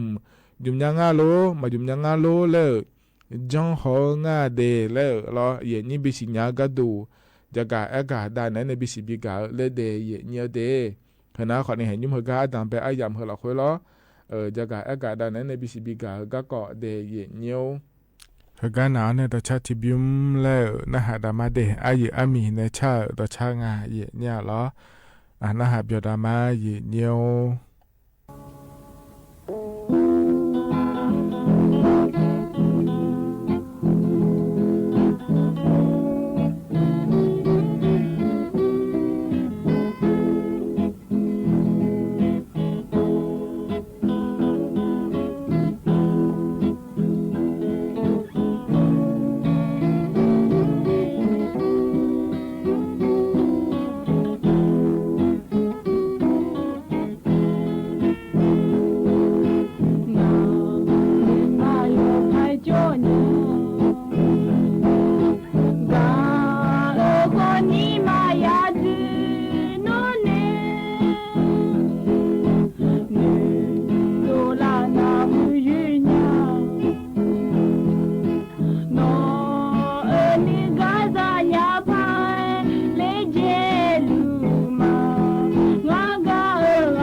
เธอนะอยู่อามีเนชาต่อช่างอาเดยเนี่ยเด นะฮะเปียวดูโยหานาลูเวลอก็จะนอปาลาเนี่ยนะฮะลาโยหานาลูเวดูธรรมะเดงานแหนอายุเชื่อเหมือนก็มีมุดูสวทเชียงใหม่เนี่ยล้อนาลีเชหลังเกินนี่แหละที่ขอรู้ยอดามาเดเยเนียวเดก็เลยนะก็กอแหลมถ่ายพระจักรเอกาดันมาเดเยเนียวก็จักรเอกาดันหลังในบีซีบีกาเฮนะขอดูเยอะชัดเชื่อพอปานเนี่ยล้อเยเนียวเธอก็กรมอุตุนิยมวิทยาและคุ้งอาเดก็พอในจักรเอกาก็ดูนะขอเนี่ยวิบาอันนั้นนี่เชื่อกันนี่ล้อเยเนียวเดือไทยมีคนในระตาปะล้อเดือขายยมนี่จ่อพอปางง่ายล้อเยเนียวยจะแจงง่ายจะเดเยเนียวเดเธอเนี่ยเขาก็เมื่อเราคุยขอเนี่ยจะแจงเงี้ยนะเราเนี่ยจะแจงเงี้ยย้ำมุชอเงี้ยย้ำโลแล้วนะขอเนี่ยเช็ดตีองศาในเชี่ยองศากันนี่ละแล้วแต่ยังไงจะเดยจะช่างเงี้ยนะขอเนี่ยนี่เช็ดสีเนี่ยสุ่มเช็ดตีองศากันนี่เยเนียวต้องตาปาก็จะก็ดูปาจะไอ้สันนี่แจงง่ายเจเยเนี่ยล้อเธอเนี่ยสุ่มองศาเนี่ยเช่นยี่องศากันนี่ละแล้วแต่ยังไงเดแล้วตัวจะกะเอกาเทเยเนี่ยล้อจะมีเนี่ยล้อเยเนี่ยอันนั้นนี่เชื่อกันนี่ล้ออยู่เจงาเดแล้วถ้าก็ถ้าพอในจักรเอกาโดเลี้ยวล้อเยนี่ยอนาลัวยังมันจะซาโดยันเนี่ยก็ดูอยู่มาดูยังพาเขาเลยตลอดเดเยเนี่ยเดอย่าชอบหมอแล้วก็อย่าเดิมมาจีว่าข้าพยายามเจงาเดเยเนี่ยจะทนยอแล้วก็ขอเนี่ยมีอันนี้มอมีเนี่ยล้อเยเนี่ยไข้หวัดใหญ่หลอกไข้หวัดสายพันธุ์เอและขั้วเธอขอเนี่ยยังมองอาสิเดล้อเยเนี่ยเธอมีเนี่ยล้อเทียมาหยอเลี้ยผารอเยเนี่ยเธอเนี่ยสภาพไม่พิเศษขอในยุมรอเดเยเนี่ยเดชัวยอมอย่างนี้อย่าโจก็จะอีอย่าล่างอะไรเลยนะเยเนี่ยนะก็ในนั้นไม่หัวปาก็ดูคนในหัวหันแล้วคนในที่นอนใช้ที่นอนมีหาดาราดูเดือเยเนี่ยเราทำมีในไม่หัวปาก็ดูนะคนในหัวหันแล้วยอมอย่างาเจเลยนะคนเนี่ยล้อมันเงี้ยนี่ล้อเยเนี่ยสภาพไม่พิเศษเธอเยอะฐานในปิดยาเยเนี่ยโยคนเนี่ยอยู่แม่เยเนี่ยอยู่หามาดูมาเดลาพายเดเยเนี่ยเดเฮ้ยนะขอเนี่ยวิวถ้าจะเชื่อว่าปานเนี่ยเราอันนั้นนี่เชื่อกันนี่จะแจงงาเดยกกางาเดแล้วจะกาเอกาด้านนั้นในบีซีบีกาเลเดเยเนียวเฮ้ยเนี่ยใจที่ก็นะขอเนี่ยแอปพลิเคชันไทยดีแล้วขวดเธอก็จะก่อจะกาดังเราไหนเนี่ยเยเนี่ยหรอเธอแอปพลิเคชันไทยดีเขาปาก็ดูนะขอเนี่ยเยเนียวบัตรประชาชนหุ่มหมาก็กอโลทะเบียนบ้านหุ่มหมาก็กอโลแล้วโหลละเงยยุ่มยาก็ดูแล้วจนโดนหลายงานรัฐบาลปานเนี่ยล้อเยเนียวเธอมีเนี่ยยี่ที่น่ะล้อเธอเนี่ยนากาล้อเนียวสมาร์ทโฟนแล้วขั้วเธอยาวเนี่ยล้อเนียวแอปพลิเคชันไทยดีแล้วขั้วเธอยาวนะอยู่เจมาเจงเงโหลละเงยจุ่มยาเดยเนียวเดน่าเธอก็ยุ่มายอมาเนี่ยพัดจ้องหนอเธอหนาล้อเนียวอยู่เจมาเจงเงแล้วเถียนาเบอร์อินเทอร์เน็ตอยู่จ้องน่ะลูยุ่มมาจ้าคนนี้จ่อมาสีล้อเนียวเธอเนี่ยอีกครั้งเราค่อยว่าจุ่มยาก็เนี่ยละเนียวไปอีโดน่าอินเทอร์เน็ตมาจามิเนี่ยมาจุ่มยาเล่แล้วเราอินเทอร์เน็ตมาจุ่มยาเล่แล้วเราขอเนี่ยแอปพลิเคชันไทยดีและขั้วตัวหัวอินเทอร์เน็ตมาจาขอเนี่ยแบบจะชมปีหอยาก็ดุมจันยาจะได้เยเนี่ยเดี๋ยวจะมาเจงเหรอแบบจะชงเงี้ยอย่างเล่แล้วเราฮึบาเหมืออินเนอร์ดานโนกูฮอลางเล่แล้วแบบจะชงจะมาโลแล้วนะหาล่างเงี้ยนากาจาเนี่ยเราอย่างเนี่ยแอปพลิเคชันไทยดีและขั้วตัวอยู่หานากาเราค่อยอ่อนถ่ายนะอินเทอร์เน็ตมาจาขอเนี่ยพอเนี่ยถึงก็จะพอในดานโนปีหอยาจะได้เยเนี่ยเดก็จะก็กอโลล่าขอเนี่ยมาฮอบบี้จีเล่งขอนี่เงอเยเนี่ยเราฮอบบี้จีเล่งขอนี่อินเทอร์เน็ตมาจางอะไรฮอบบี้น่าดูอีกนะเราเยเนี่ยก็พอเนี่ยบางจะชวนมาบีฮอนยาเมเจอินเทอร์เน็ตมาจาขอนี่พอเนี่ยบีฮอนยาจะได้เมียนี่นะอินเทอร์เน็ตมาจานะมาจุ่มยาเยเนี่ยก็จะขอเนี่ยงี้เนี่ยก็ง่ายเยเนี่ยทนเยอะขอเนี่ยมาพอฮอนยาเดอินเทอร์เน็ตมาจานะเราไอ้ขอแอปพลิเคชันไทยดีแล้วควรทำนะเราเนี่ยแบบจะชวนเจ้าหน้าที่บีฮอนก็ดูนะเธอก็มาอินเทอร์เน็ตมาจาขอบีฮอนยาเมเจเห็นแล้วก็เลยอันนั้นเย่บาลานิเสียคนญี่ปุ่นอายะโกโชอย่างนั้นขอเงรอเยเนี่ยอยู่ฮะเดี๋ยวตั้งอีมาเลยแล้วรอเนี่ยแบบจะชมมาเลยนี่เอี่ยวขอนี่รอเยเนี่ยเหตุการณ์แอปพลิเคชันไทยดีแล้วขั้วเธอยาวนะรออยู่ฮะนักไอติเนี่ยมาจากคนนี้พอยาไม่เจเขาก็พอในคนในเจ้าหน้าที่บีฮอนเนี่ยเกิดยาไม่เดแล้วงาเยเนี่ยเราจะมีเนี่ยรอเยเนี่ยเยนี่นักสมาร์ทโฟนแล้วขั้วเธอยาวนะรอเลยเยนี่อยู่ฮะนักแอปพลิเคชันไทยดีและขั้วเธอดองถ่ายยมือแม่เยเนี่ยโหลล่างเยจุ่มยาเดเยเนี่ยเดสุกาเนี่ยอินเทอร์เน็ตและขั้วเธอมาจากคนนี้เจ้าหน้าที่บีฮอนยาแม่เดและจากการอากาศด้านนั้นเนี่ยบีซีบีกาเลเดเยเนี่ยเพราะเนี่ยเราก็จากการอากาศด้านเนี่ยสักๆก็ก่อเขาก็ก่อนหน้าเดเยเนี่ยยุ่มนักก็รอเยเนี่ย เธอฝีดาดวานนอนและขั้วเธอยอมอย่างนี้มองงานเจเย่เนี่ยล้อมาตัวนี่แล้วมาโดนนี่ตัวล่าเดเย่เนี่ยเดฝีดาดวานนอนและคู่งานแถเย่เนี่ยล้อเฮก้าหวยยุงมานี่นะคนนี่พังอายาโกเชียงงานเนี่ยมอดาละแม่เย่เนี่ยยุมาเดือดไทยมีของเอาหัวอาพักอันเนี่ยน่ารอหน่อเลี้ยวจงงานเจเย่เนี่ยมีเดือดก็ดูนะคนนี้กูเทมือหัวปะล้อเลยเย่นี้กูเทมือเนี่ยเอาก็ดูนะคนนี้ชลบุรีนนทบุรีภูเก็ตและงานเดเย่เนี่ยเดน่าอาลีอาบัวตามมีเจอยู่ดูมันมีเจง่ายเย่เนี่ยล้ออาลียาเจมาเจงแล้วเนี่ยเหรอก็กูเทมือละคือล้อนักก็ฝีดาวันนอนแล้วกูเธอหน่อเลี้ยวเดยังอ่ะเชื่อหน่อเลี้ยก็บุหน่อเลี้ยแต่งอาเจเย่เนี่ยล้อชมบุรีป่ะก็ดูคนนี้ฮะอาลีเย่เชื่องอ่ะเย่เชื่อหน่อเลี้ยก็บุที่อ่ะแต่งอาเจที่มีเนี่ยนักก็หัวอาลีมีหน่อเลี้ยยามองอ่ะอันนี้มีเนี่ยเย่นี่เหตุที่อ่ะน่ะล้อเธอมือมั้งเราแต่ก็มือยามเนี่ย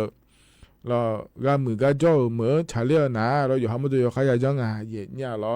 เธอเนี่ยชลบุรีเสือเกิดมาลอยเนี่ยภูเก็ตนนทบุรีกูเทมือ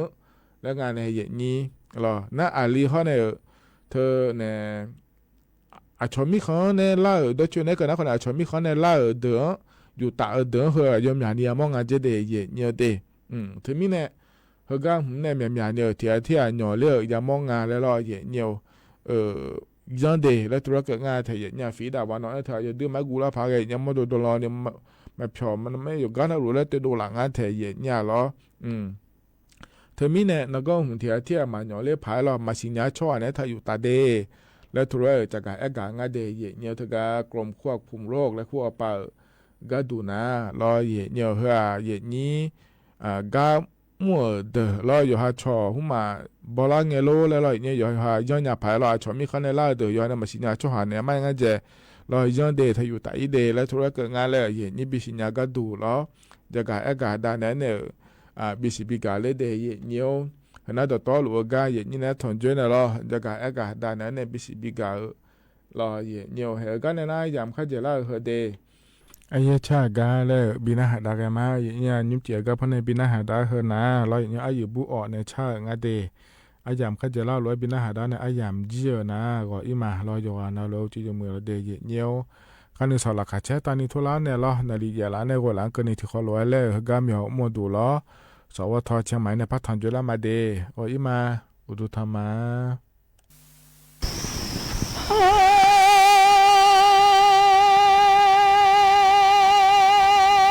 เชื่อชาเมียเด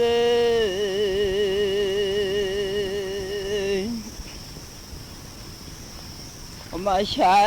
เมียน้าผู้เล่ละมาขอน้ามอเล่ละมาสิเล่ลอยา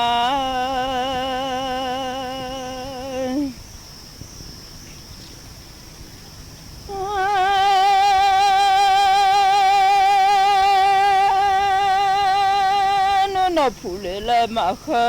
ผู้เล่ทะเบียมาซ้อมยังอ่ะผู้เล่ยาขอเตยามาซ้อมยาละ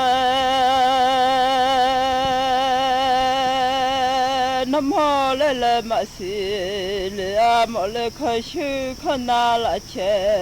มาซ้อมยา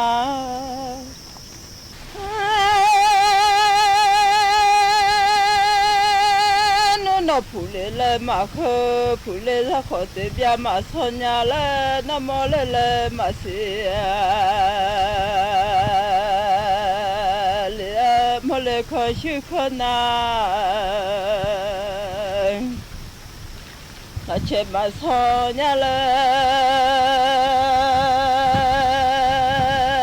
เนี่ยนอละนี่ชัชโออายุอันนี้โดเล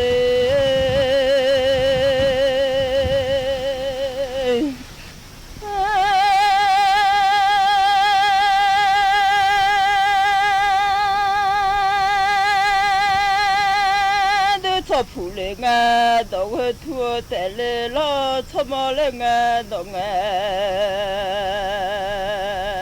ชอ คนนู้ชอบผู้เลย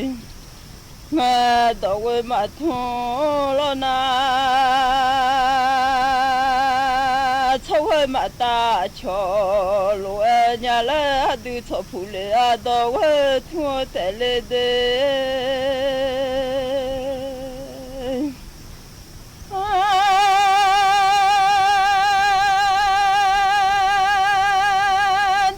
ผู้เลงานที่ยามาลาสัญญาสอเชื่อมาตา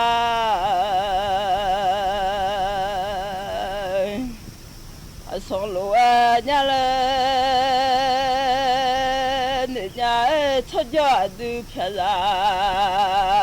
เราชอบมาหนีเวลเจ้าว่ามาเวลยังไง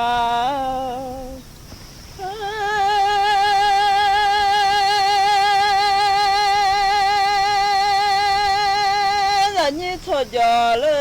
都听到，然后那铺来了嘛好伢了，那么好来了嘛是，伢了，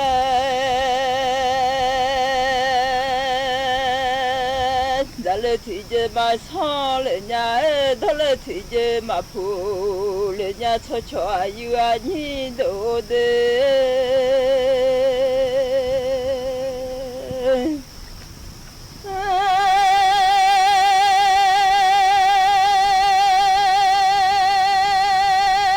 นูพอแค่ละยามาสัญญาแล้วจะเลยพอเชื่อลอ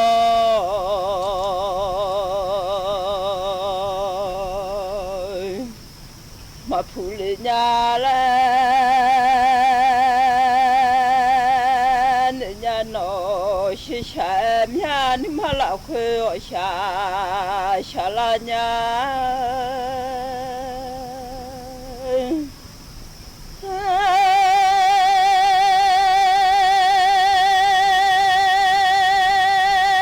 你错家了都听到，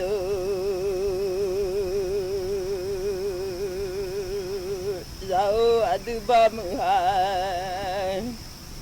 娘妈子娘啦，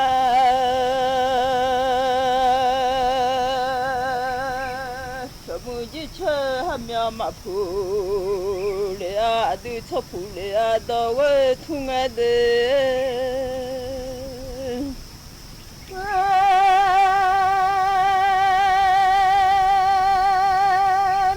ผู้มีมาเวลุมาพอเล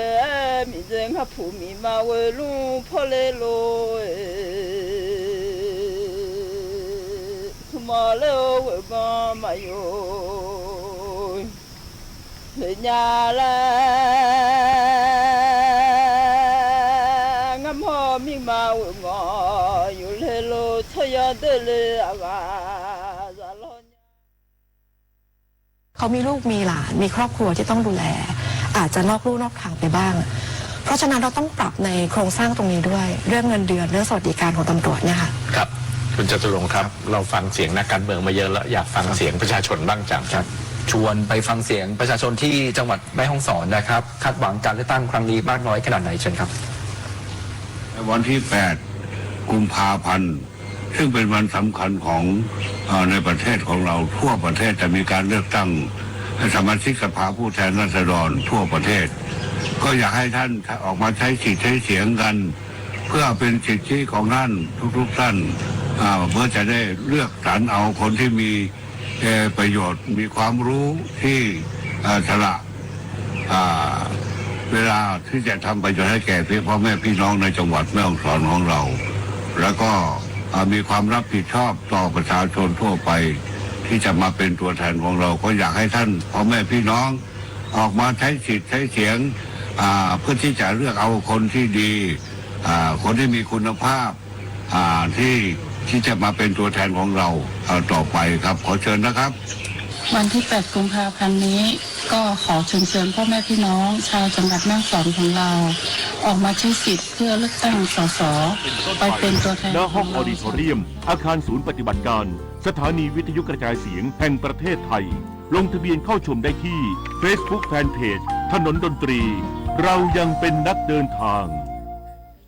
แจ้งเตือนจากธนาคารบัญชีคุณมีความเสี่ยงกรุณากดลิงก์ยืนยันด่วนระวังข้อความแจ้งเตือนจากธนาคารบอกว่าบัญชีมีความเสี่ยงถูกอายัดหรือบอกว่าคุณได้รับรางวัลอย่าเพิ่งคลิกนี่อาจเป็นฟิชชิ่งกลโกงออนไลน์หลอกให้กดลิงก์หลอกเอารหัสผ่านและเงินในบัญชีธนาคารจะไม่ขอรหัสผ่านไม่ขอข้อมูลส่วนตัวทางลิงก์จำให้ขึ้นใจรู้ทันฟิชชิ่งคิดก่อนคลิกตรวจสอบก่อนโอนพ่อค่าเทอมลูกยังไม่ครบมีคนทักมาบอกกู้ได้ทันทีไม่เช็คเครดิตด้วยเดี๋ยวก่อนดูให้ดีถ้าให้โอนนั่นไม่ใช่เงินกู้แต่คือมิจฉาชีพเขาบอกไม่รีบโอนเดี๋ยวสิทธิ์หลุดจะเอาเงินจากไหนล่ะเขาเร่งเพราะอยากให้เราพลาดโอนแล้วเงินหายลูกก็ไม่ได้เรียนจริงด้วยเกือบโดนแล้วน่ากลัวจริงๆมิจฉาชีพพวกนี้รองนายกรัฐมนตรีและรัฐมนตรีว่าการกระทรวงเกษตรและสหกรณ์ลงพื้นที่จังหวัดสระแก้วติดตามการขับเคลื่อนโครงการโคบาลบุรพายกระดับคุณภาพชีวิตและเสริมสร้างความเข้มแข็งให้เกษตรกรร้อยเอกธรรมนัส พรหมเผ่ารองนายกรัฐมนตรีและรัฐมนตรีว่าการกระทรวงเกษตรและสหกรณ์ลงพื้นที่จังหวัดสระแก้วเพื่อติดตามความคืบหน้าและรับฟังปัญหาการดำเนินงานโครงการโคบาลบุรพามุ่งเร่งหาแนวทางแก้ไขอย่างเป็นรูปธรรมเพื่อสร้างความมั่นคงให้กับเกษตรกรในพื้นที่ในการประชุม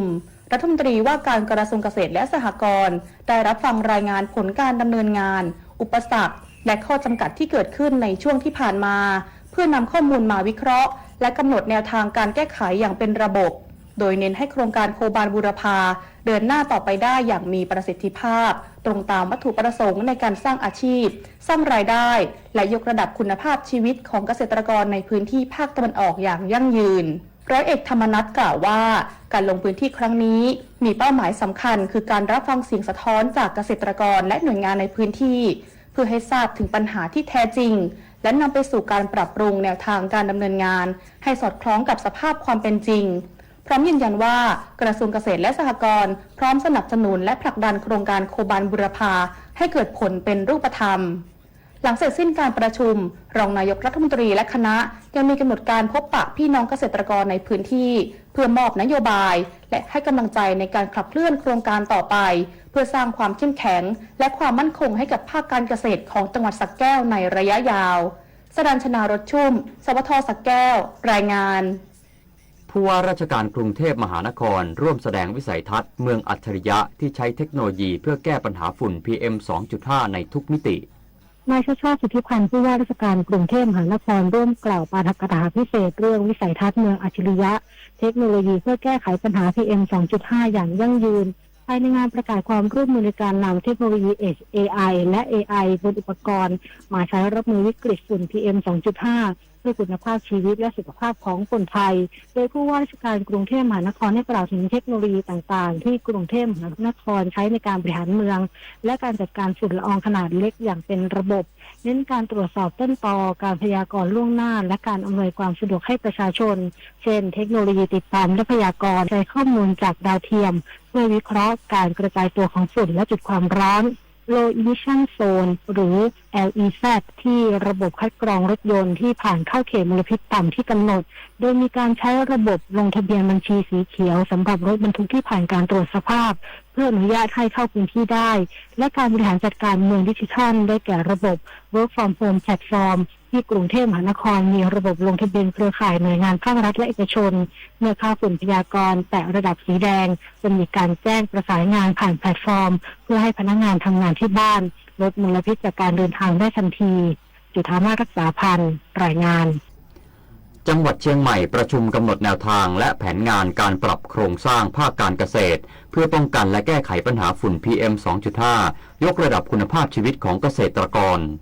นายรัฐพล นราธิศรผู้ว่าราชการจังหวัดเชียงใหม่เป็นประธานการประชุมกำหนดแนวทางและแผนการปรับโครงสร้างภาคการเกษตรเพื่อป้องกันและแก้ไขปัญหาฝุ่นละอองขนาดเล็ก PM 2.5 และยกระดับคุณภาพชีวิตของเกษตรกรในพื้นที่อำเภอแม่แจ่มโดยสำนักงานเกษตรจังหวัดเชียงใหม่ดำเนินงานป้องกันและแก้ไขปัญหาไฟป่าหมอกควันและฝุ่นละอองขนาดเล็ก PM 2.5 ได้จัดทำแผนพื้นที่ความเสี่ยงของพื้นที่เผาไหม้และจุดความร้อนย้อนหลัง3 ปีพบพื้นที่ความเสี่ยงที่มีการเผาไหม้และจุดความร้อน ได้ดำเนินการสร้างการรับรู้การป้องกันแก่เกษตรกรในที่ประชุมได้มีหน่วยงานภาคเอกชนแนะนำพืชทางเลือกคือหญ้ากินเฉาเป้าหมายความต้องการ 4,000 ตันบนพื้นที่ปลูก 5,000 ไร่นำมาใช้ประโยชน์ในการทำอาหารสัตว์พร้อมจ้างงานคนในชุมชนสร้างรายได้อย่างยั่งยืนคมสันต์คำวงทีมข่าวสวทเชียงใหม่รายงานจบข่าวชโลธรจัญญาอ่านรับฟังข่าวครั้งต่อไปเวลา 23 นาฬิกาครับ ติดตามข่าวที่นำเสนอไปแล้วได้ที่ www.thainews.pre.go.th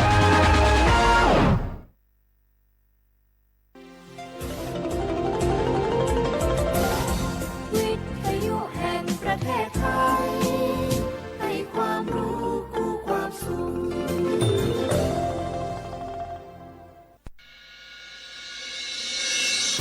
สถานีวิทยุกระจายเสียงแห่งประเทศไทยจังหวัดเชียงใหม่ AM 1476 กิโลเฮิรตซ์สถานีวิทยุภาคภาษาชาติพันธุ์แห่งเดียวในประเทศไทยที่มีความทันสมัยเชื่อถือได้สร้างอัตลักษณ์กลุ่มชาติพันธุ์สู่สากลเอาล่ะแก้วเกยสังเกตก็ในปฏิทินไทยมีวันสำคัญเกี่ยวกับสถาบันพระมหากษัตริย์อยู่เกือบทุกเดือนเลยนะ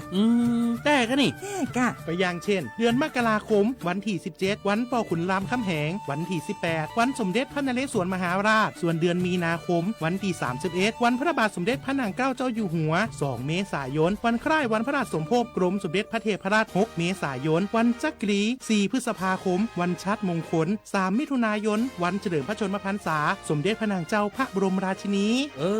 ใจวันที่28กรกฎาคมวันเฉลิมพระชนมพรรษาพระบาทสมเด็จพระเจ้าอยู่หัววันที่12สิงหาคมกับวันแม่แห่งชาติ24กันยายนวันมหิดลนี่เดือนตุลาคมก็มีวันสำคัญก็คือ13ตุลาวันคล้ายวันสวรรคตของในหลวงรัชกาลที่9วันที่21ตุลาวันคล้ายวันพระราชสมภพสมเด็จย่าและก็23ตุลาก็เป็นวันพิยะมหาราชวันที่14พฤศจิกายนวันพระบิดาแห่งฝนหลวง25พฤศจิกายนวันวชิราวุธและก็วันสำคัญในเดือนธันวาคมคือวันที่5วันป่อแห่งชาติครับสังคมไทยเฮาให้ความสำคัญกับวันเหล่านี้คนไทยฮักและก็เทิดทูนสถาบันพระมหากษัตริย์เพราะสถาบันพระมหากษัตริย์อยู่คู่กับคนไทยมาอย่างยาวนานปรารถนาดีจากสำนักงานประชาสัมพันธ์ที่3กรมประชาสัมพันธ์ค่ะ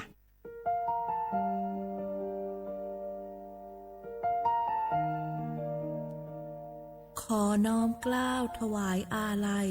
สมเด็จพระพันปีหลวงพระแม่แห่งแผ่นดินผู้ทรงเมตตาเหนือเกล้าขอพระองค์เสด็จสู่สวรรคาลัยข้าพระพุทธเจ้าข้าราชการและเจ้าหน้าที่สถานีวิทยุกระจายเสียงแห่งประเทศไทยจังหวัดเชียงใหม่กรมประชาสัมพันธ์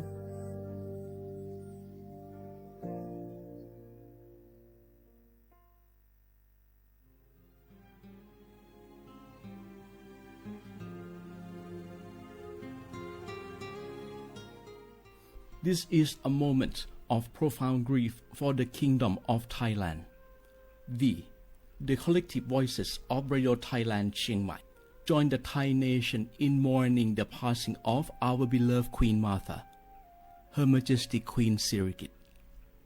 Her life was a testament to the unwavering service, grace, and deep love for the Thai people. Our humble condolences and thoughts are with His Majesty the King, the royal family, and all the Thai people during this deeply sorrowful time. We will remember her forever.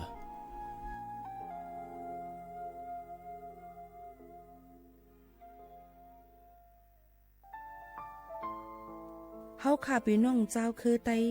มีตั้งหม่องเจออันเจ้านางหอคำสมเด็จพระนางเจ้าสิริกิติ์พระบรมราชินีนาถพระบรมราชชนนีพันปีหลวงไล่เข้าสวนหมักหักคำนนเพกว่าย้อนสู้เก่าตึงปันเฮาวิเย็นขวัญเงาเจ้าเฮาข้าฮอดถึงตีสุคติกัดเย็นเสกรรมเฮาข้าพี่น้องก้นคือไต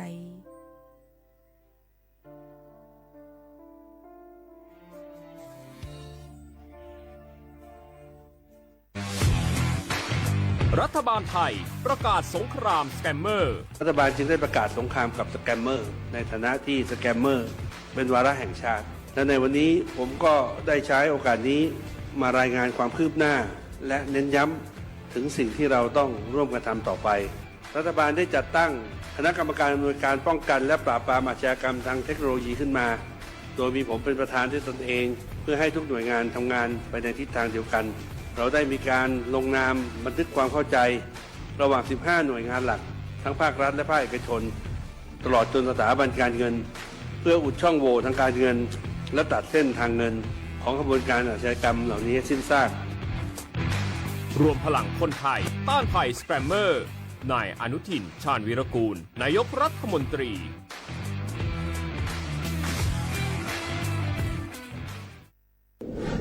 ในช่วงนี้หลายพื้นที่ของประเทศไทยอากาศหนาวเย็นอย่างต่อเนื่องโดยเฉพาะยอดดอยและยอดภูประชาชนอาจเสี่ยงต่อโรคและภัยสุขภาพจากอากาศหนาวได้ขอให้ทุกคนเฝ้าระวังโรคที่พบบ่อยในฤดูหนาวได้แก่ไข้หวัดใหญ่ปอดอักเสบโรคอุจจาระร่วงโรคหัดโรคมือเท้าปากรวมทั้งภาวะเจ็บป่วยหรือเสียชีวิตจากอากาศหนาวโดยไม่ทราบสาเหตุโดยเฉพาะผู้ที่ไม่สวมใส่เสื้อผ้ากันหนาวหรือผู้ที่ดื่มสุราเป็นประจำป้องกันง่ายๆเริ่มที่ตัวเราดูแลสุขภาพให้แข็งแรงออกกำลังกายสม่ำเสมอรับประทานอาหารปรุงสุกดื่มน้ำสะอาดล้างมือบ่อยๆไม่ใช้ของส่วนตัวร่วมกับผู้อื่นและหากมีอาการไอจามอย่าลืมสวมหน้ากากอนามัยทุกครั้งขณะอยู่ในที่แออัดที่สำคัญควรรักษาความอบอุ่นเตรียมเสื้อผ้ากันหนาวให้เพียงพองดดื่มเครื่องดื่มแอลกอฮอล์เพื่อความปลอดภัยในช่วงอากาศหนาวนี้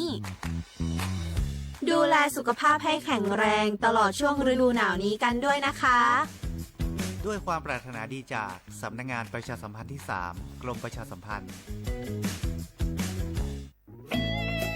หนึ่งเสียงของท่านมีความหมายต่ออนาคตประเทศการเลือกตั้งคือโอกาสสำคัญที่ประชาชนจะได้ร่วมกำหนดทิศทางบ้านเมือง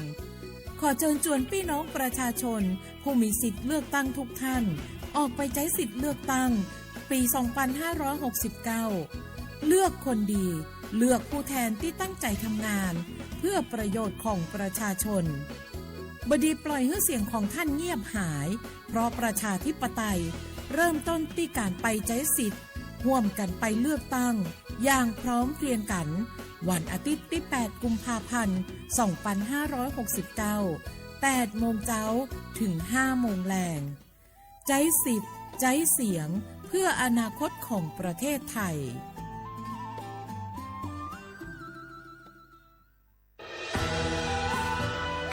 จากศาลากลางจังหวัดน่านหลังเก่าพัฒนาสู่การเป็นศูนย์การเรียนรู้นันทศิษย์ป่าคารโดยมูลนิธิรักป่าน่านนับเป็นพระมหากรุณาธิคุณที่สมเด็จพระกนิษฐาธิราชเจ้ากรมสมเด็จพระเทพรัตนราชสุดาสยามบรมราชกุมารีได้พระราชทานนามนันทศิษย์ป่าคารอันหมายถึงอาคารแห่งความรู้ทุกแขนงของจังหวัดน่านภายในประกอบด้วยห้องนิทรรศการเฉลิมพระเกียรติรัชกาลที่ 9 แสดงพระราชประวัติและพระราชกรณียกิจของพระผู้ทรงเป็นพลังแห่งแผ่นดินและต้นแบบของความเพียรรถพระที่นั่งอนุสรณ์แห่งการเสด็จเยี่ยมราษฎรในถิ่นทุรกันดารทั่วทุกภูมิภาคของไทยพิพิธภัณฑ์ศาลากลางจังหวัดน่านความทรงจำของอาคารหลังเก่าและการอนุรักษ์สิ่งสำคัญของเมืองน่านเทคโนโลยีกับมนุษย์จุดประกายความคิดสร้างสรรค์สู่การสร้างนวัตกรรมในอนาคตน่านซิมูเลชันแนวทางจัดการขยะที่ยั่งยืนเพื่อตระหนักถึงผลกระทบต่อสังคมเศรษฐกิจและสิ่งแวดล้อมห้องสมบัติน่านย้อนรอยสู่อดีตและความรุ่งเรืองของนครน่านผ่านเงินตราเครื่องเงินและผ้าทองเปิดให้เข้าชมฟรีไม่มีค่าใช้จ่ายตั้งแต่เวลา 9 นาฬิกาถึง 17 นาฬิกาหยุดทุกวันจันทร์และวันนักขัตฤกษ์มาร่วมอนุรักษ์สืบสานสร้างสรรค์ศิลปะวัฒนธรรมและวิทยาศาสตร์ของเมืองน่านคุณค่าที่น่าภาคภูมิใจ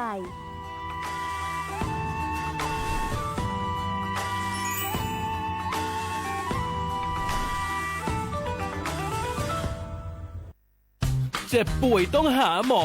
แต่ไม่รู้ว่ามีสิทธิ์รักษาพยาบาลอะไรใช้ได้ที่ไหนวันนี้ตรวจสอบสิทธิรักษาพยาบาลด้วยตัวเองง่ายๆเพียงแค่เตรียมเลขบัตรประชาชน13 หลักแอดไลน์ Official ของสปสช ค้นหา @NHSO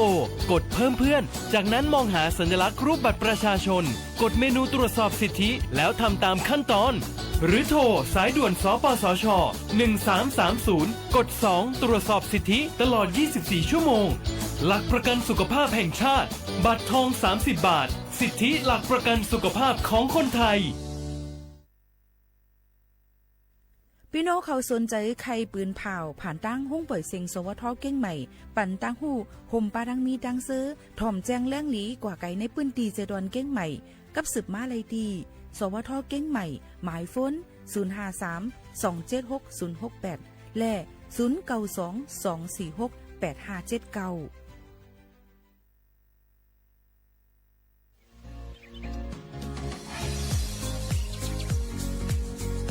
จอมหนังเปิงมติครม.มือวันที่29เดือนธันวาคม25ปากไป67เฮาฮิปเน็ตแกลิดปัญหาสถานะและสัญชาติคนอันอยู่ตั้งเมืองจึงไทยจอมมาตรา17นั่นตอนตาพี่น้องเฮาเขาอันเข้ามาอยู่ตั้งเมืองไทยหึงนั้นและมีไว้เขาจอมเปิงเฮากว่ายืนย้อนสถานะต่างดาวเขาเมืองถูกแม่นจอมเปิงไล่ตอนตาลูกอ่อนอันเกิดตั้งเมืองจึงไทยมีอูอำนั้นก็แม่มีไว้ทะเบียนประวัติบุคคลไม่มีสถานะทางทะเบียนอำนั้นไว้10ปีถูกแม่นยาวในจึงเฮากว่ายืนย้อนสัญชาติไทยจอมหนังมาตรา7ทวิไล่พออยู่ตั้งกรุงเทพมหานครกว่ายืนไล่ตีสำนักบริหารการทะเบียนกรมการปกครองพออยู่ตั้งต่าง7วันในจึงกว่ายืนไล่จอมหนังวัดไว้อันเปิ้นออกปันเฮาคานั่นเข้าย้ำเหตุการณ์จอมหนังหลวงปองจึงต่อพอถึงวันที่29เดือน6 25ปากไป69ค่ะ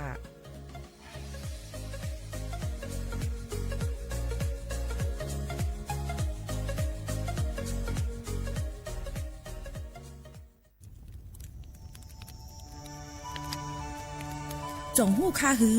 ก้อนโมก้อนไฟอันเผาอยู่ตีกลางปางนั่นอ่ำเลยหายกว่าตั้งเลยมันเตเป็นฝุ่น PM 2.5 สีขึ้นมาเฮ็ดให้ป้ายอยู่ลีเฮาคาขึ้นในคาออลองลดย่อมปัญหาจังไหนในอ่ำหยาบค่ะเงื่องแวอ่ำเผายุกยักเหมือไม่ตนเยอตนเข้ากับในให้ในสวนเฮาเปลี่ยนมากองไว้จ้อมกันเสเฮ็ดเป็นฝุ่นสภาวะอ่ำนั้นแจกแผ่ยุกยักเฮามันปอดถูกเมียนอีกป้ายดังโฮมมือกันฟังด้วยไฟไหม้ป่าเถื่อนเฮาขาดฉุกลีไลผูกต้นไม้น้ำเพิ่มปันปืนตีสีเขียวเฮ็ดเฮาจันล้มเสียนสายตาเฮากูก็เลยตั้งมุงมองเฮาลีเสฐานหน้ากอกับสืบปืนเผาตี3กรมประชาสัมพันธ์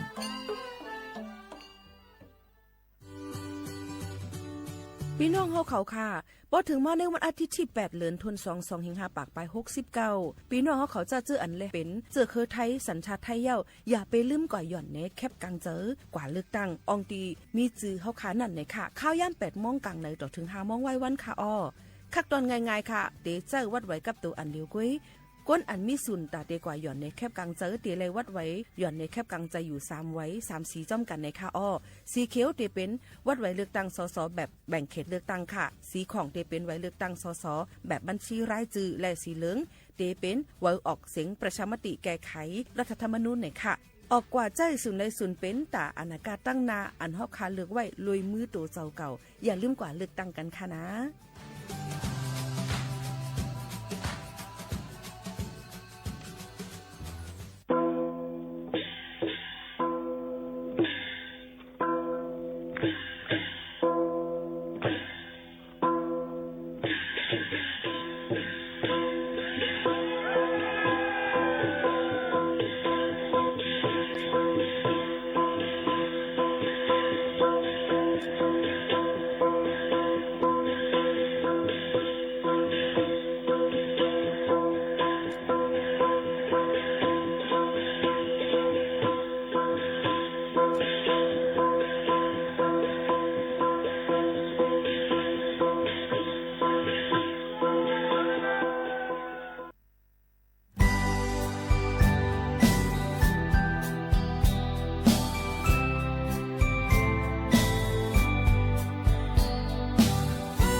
เทินลอยเมืองใต้ลงในอยู่ลีกัดหินเจอหน้ามีอยู่เสาเลยจอมกันเหมือนนางมักมีเสียงเลงเงินคำมีไว้นาลีนมีไว้น้ำงานมีจอมหินลายอยู่ลอยเมืองใต้ลงในคือใต้เสาไว้ห่มปองลอยกันจังวันมือก่อนปอง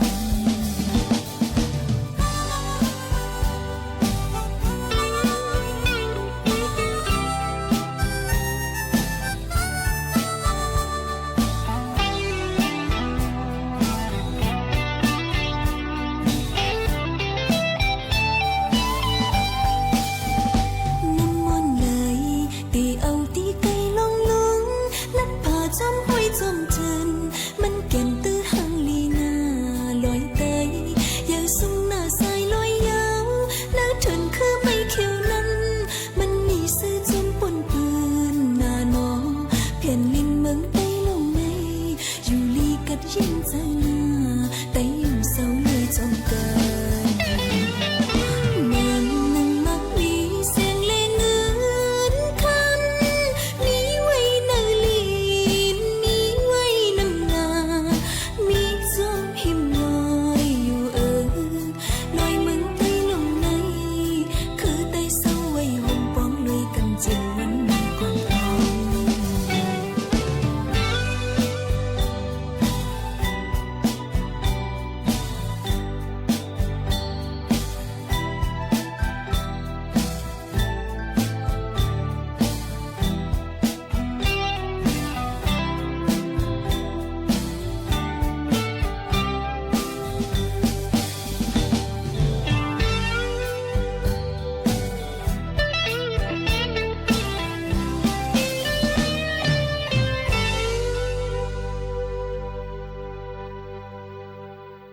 เมื่อซุ้มค่ะเมื่อซุ้มพี่น้องพุงยินถ่อมเฮาเขาตั้งเซงกูก็กูกวนค่ะทบกันดินเนอร์ตอนการห้องบ่อยเสียงสวทเก้งใหม่ AM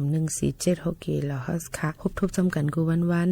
พอถึงมาข้าวยาม10 โมงถึง 11 โมง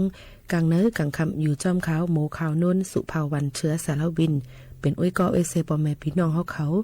อองดี49เซนตั้งประชาสัมพันธ์จ้างการเวงเก่งใหม่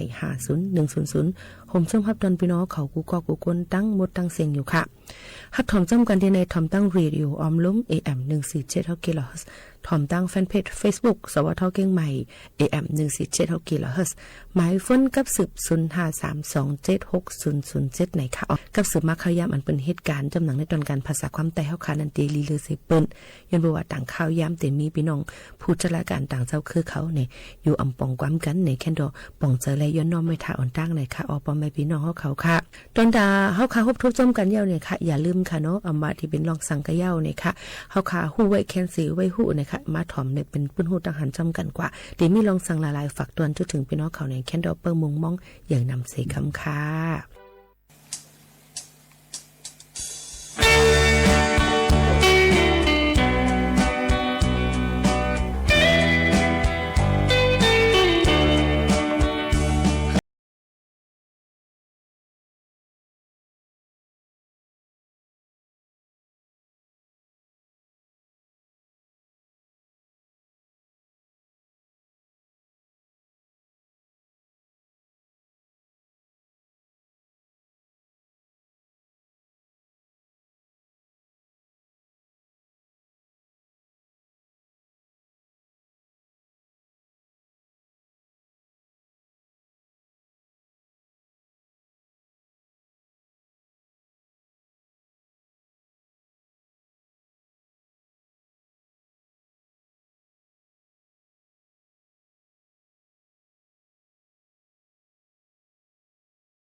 พ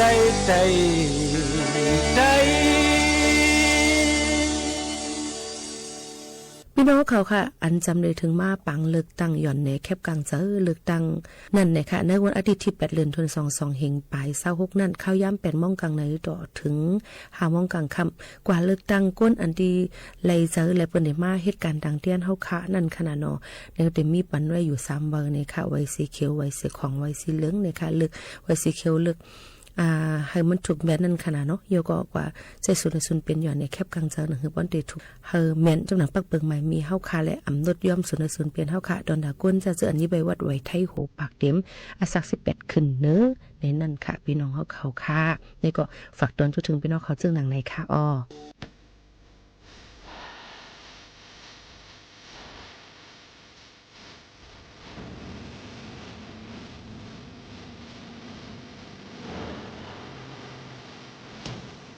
มอง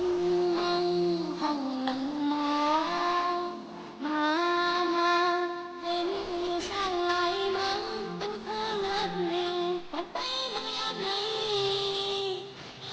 ห้องนี้นั่งอยากให้แปดลืมหายเอาหับให้หักมันยาวมองเป็นพอใจยังสังไปไรกันลูกไม้ขึ้นดินมันไปถึง3 ปีขึ้นแต่ปวดกำสือออกปนกันอันได้คืนพบกับไม้มองเป็นตาลายพันหลับพันลือไรพันไปทำตับยอเป็นมองโตจากเมืองไรเราฟังพักใหญ่หันมาตัดพ้นจังอันไปคุยยังไงก็ไปเลิกกันที่นี่เป็นนอนอันไปไปสลายหัว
ตื่นเจียงไม่เอาจังไปมอมเชียงอ่อนทันก็อมย่อมหนอมีวันจาหาเลี้ยงเขาลูกล้างห่มตังสักคอสักเลี้ยงทันป้อมเป็นนาเศร้า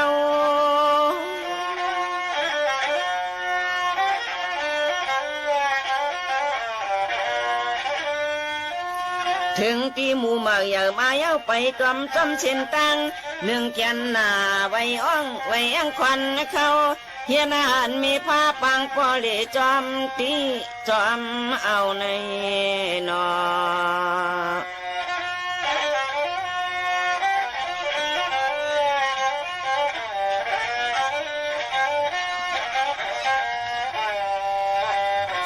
ด้วยลูกมังฟังมีเจ้าเอาสีแดงจิงเย็นควายแดงในเห็ดมัวเฮาอันกันทั่วเล่นจำเช้ากูลูกยิงลูกใจในลาวเลีไก่เฮือน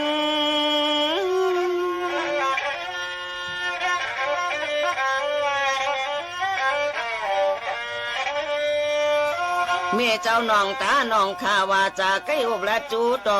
ตูก็นอนเลือนเห็นก็ตั้งลูกลังลูกยิ่งลูกใจเรียกไปเจอห้อยติดถึงในนอ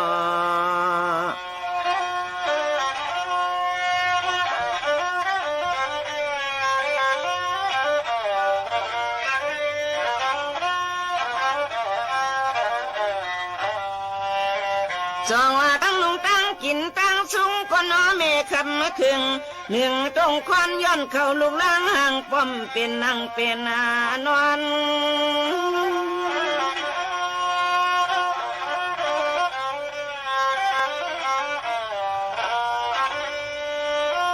หวนทุกข้าได้ยับไม่อย่าให้หวนใครต้องอ่อนขึ้นอย่าจึนเขียนเมียงบ่ละชอวัน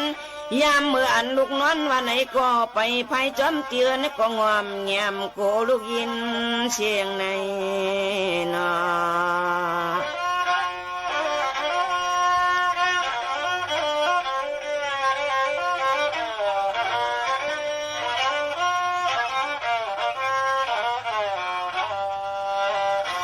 สร้างว่าเจ้าจังเจอก็เป็นลูกนางก็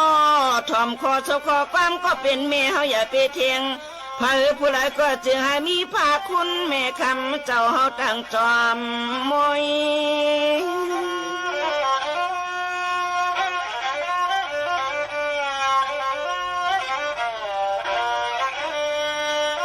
ขบมือละต่อมีทั้งปอข้าเฮาอย่ากางปากไก่ไว้จึงให้หมอเขาเห็นอลุกไอช่วยปกับไม่มีกุ้งหมุนตะโคสูงนั่นตา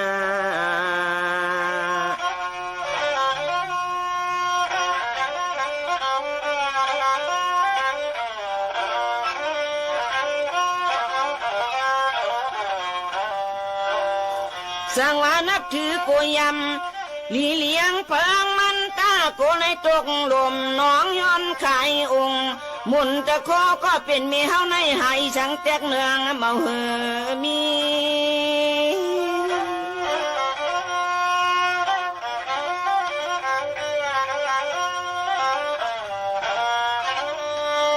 สุดที่ตายผ่านลูกลางเย้าไปเย้าเฮาทึกชูเติงคันขยอขี้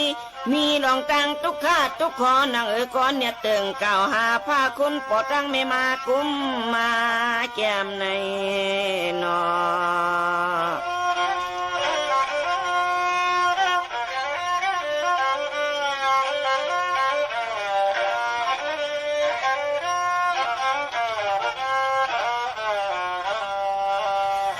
สั่งว่าเจ้าคนสร้างเมืองตกมาหมกมังใจในเผยก็โลเลยลักแหลมเฮาในเจอปึงตั้งแม่นางสิตะกิจเถียงนางหอนั้น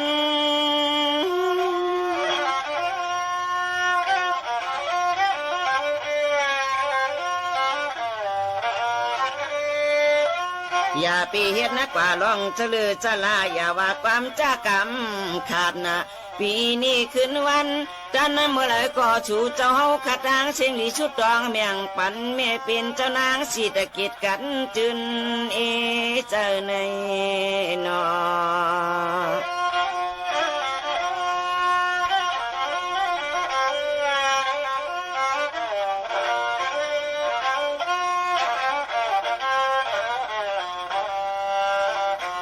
สองว่าป้อนถึงมา12 สิงหานั่งเส้นลับตาสุดต้องน้องว่าฮอดนาวุยเมียงวันมีนางเจ้าเช้าจำหอต้องไล่มาซ้อมกับเฮาในเจอปึงตั้งแม่นางสิตะกินเทียงอุบดินนาไทย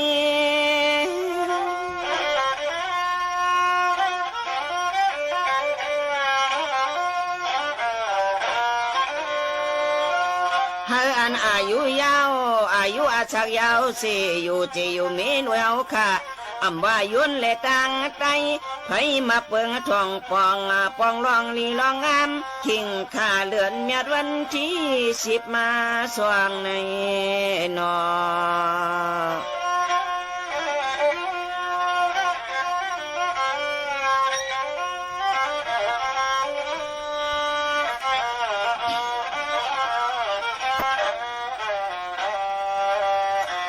ด้วยข้าลูกคนเต็มตั้งเมืองหือเทิงลาอ่อน วนกันจ้อจานเนี่ยเรียนปอง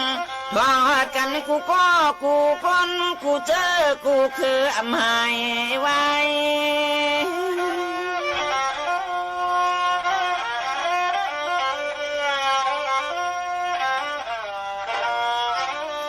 เสียมันปลองต้องสู่คนหมู่คับจันเปิกอำลึกเจอลึกคือเพื่อมีลองตั้งเลยโยเสปีนี้วันไงใจเลยยิ่งเล็กอีกอย่าเพอก็ย่อไว้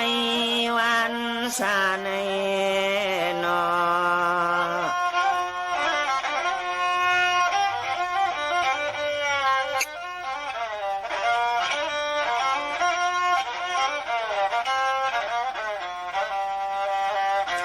เสียมที่ตำโนดทหารเนี่ยการมือไว้และนางสายจังกว่าป้าแทงคู่กูก็กูคนหัวมาตั้งลูกเห็นกูอันกูนาจะนำมาน้อง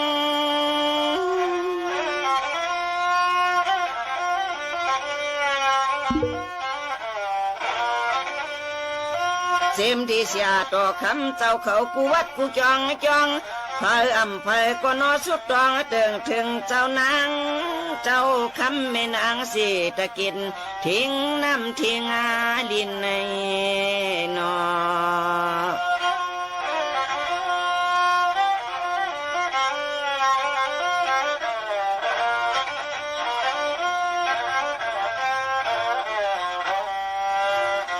เสียมที่ไหนหลวงอำพาก็บายินอยากยินขินจีนังเดินลดหน้าเลียเพียวไป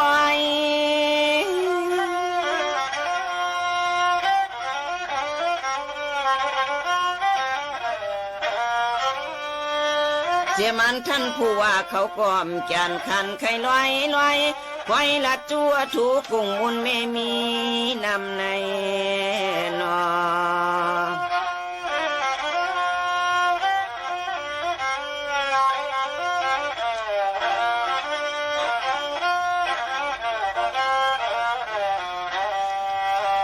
เสียมันห้องหมอห้องวันก็หือข้างกึดนะคำเขาเจ้าไหนก็ช่วยตั้งหนึ่งเจอปึงคำไม่มีกุ้งมนเมียเจจู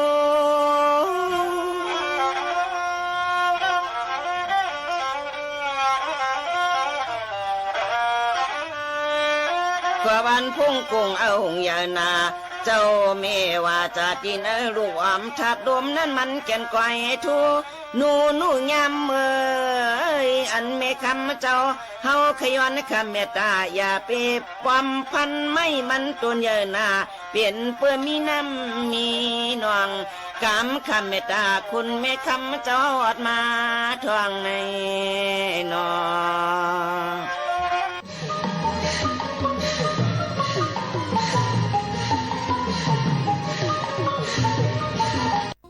ในสุกาฟิงฟาราสิปักเปิงแหลกหลายรูลำได้ถึงป้ายอยู่ลีกันส้มค่ะนะ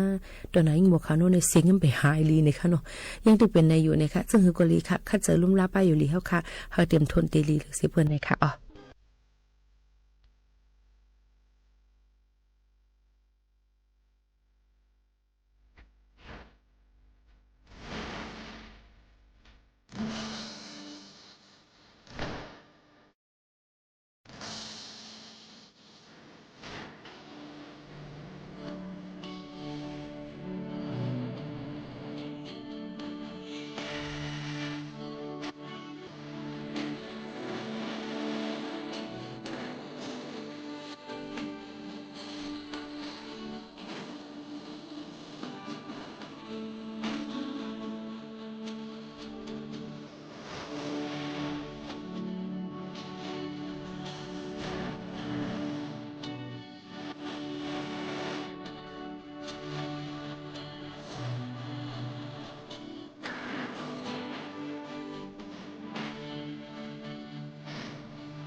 ฮดทุกจำกันมากก็ข้าวย่ำจำมดจำเซงคาเดี๋ยวย้อนผัดยันปอมไม่พี่น้องเฮาเขามือกว่าก่อนส่งขึ้นมาพบมาทุบจำกันแทงในตอนการเฮาค่ะดีในค่ะ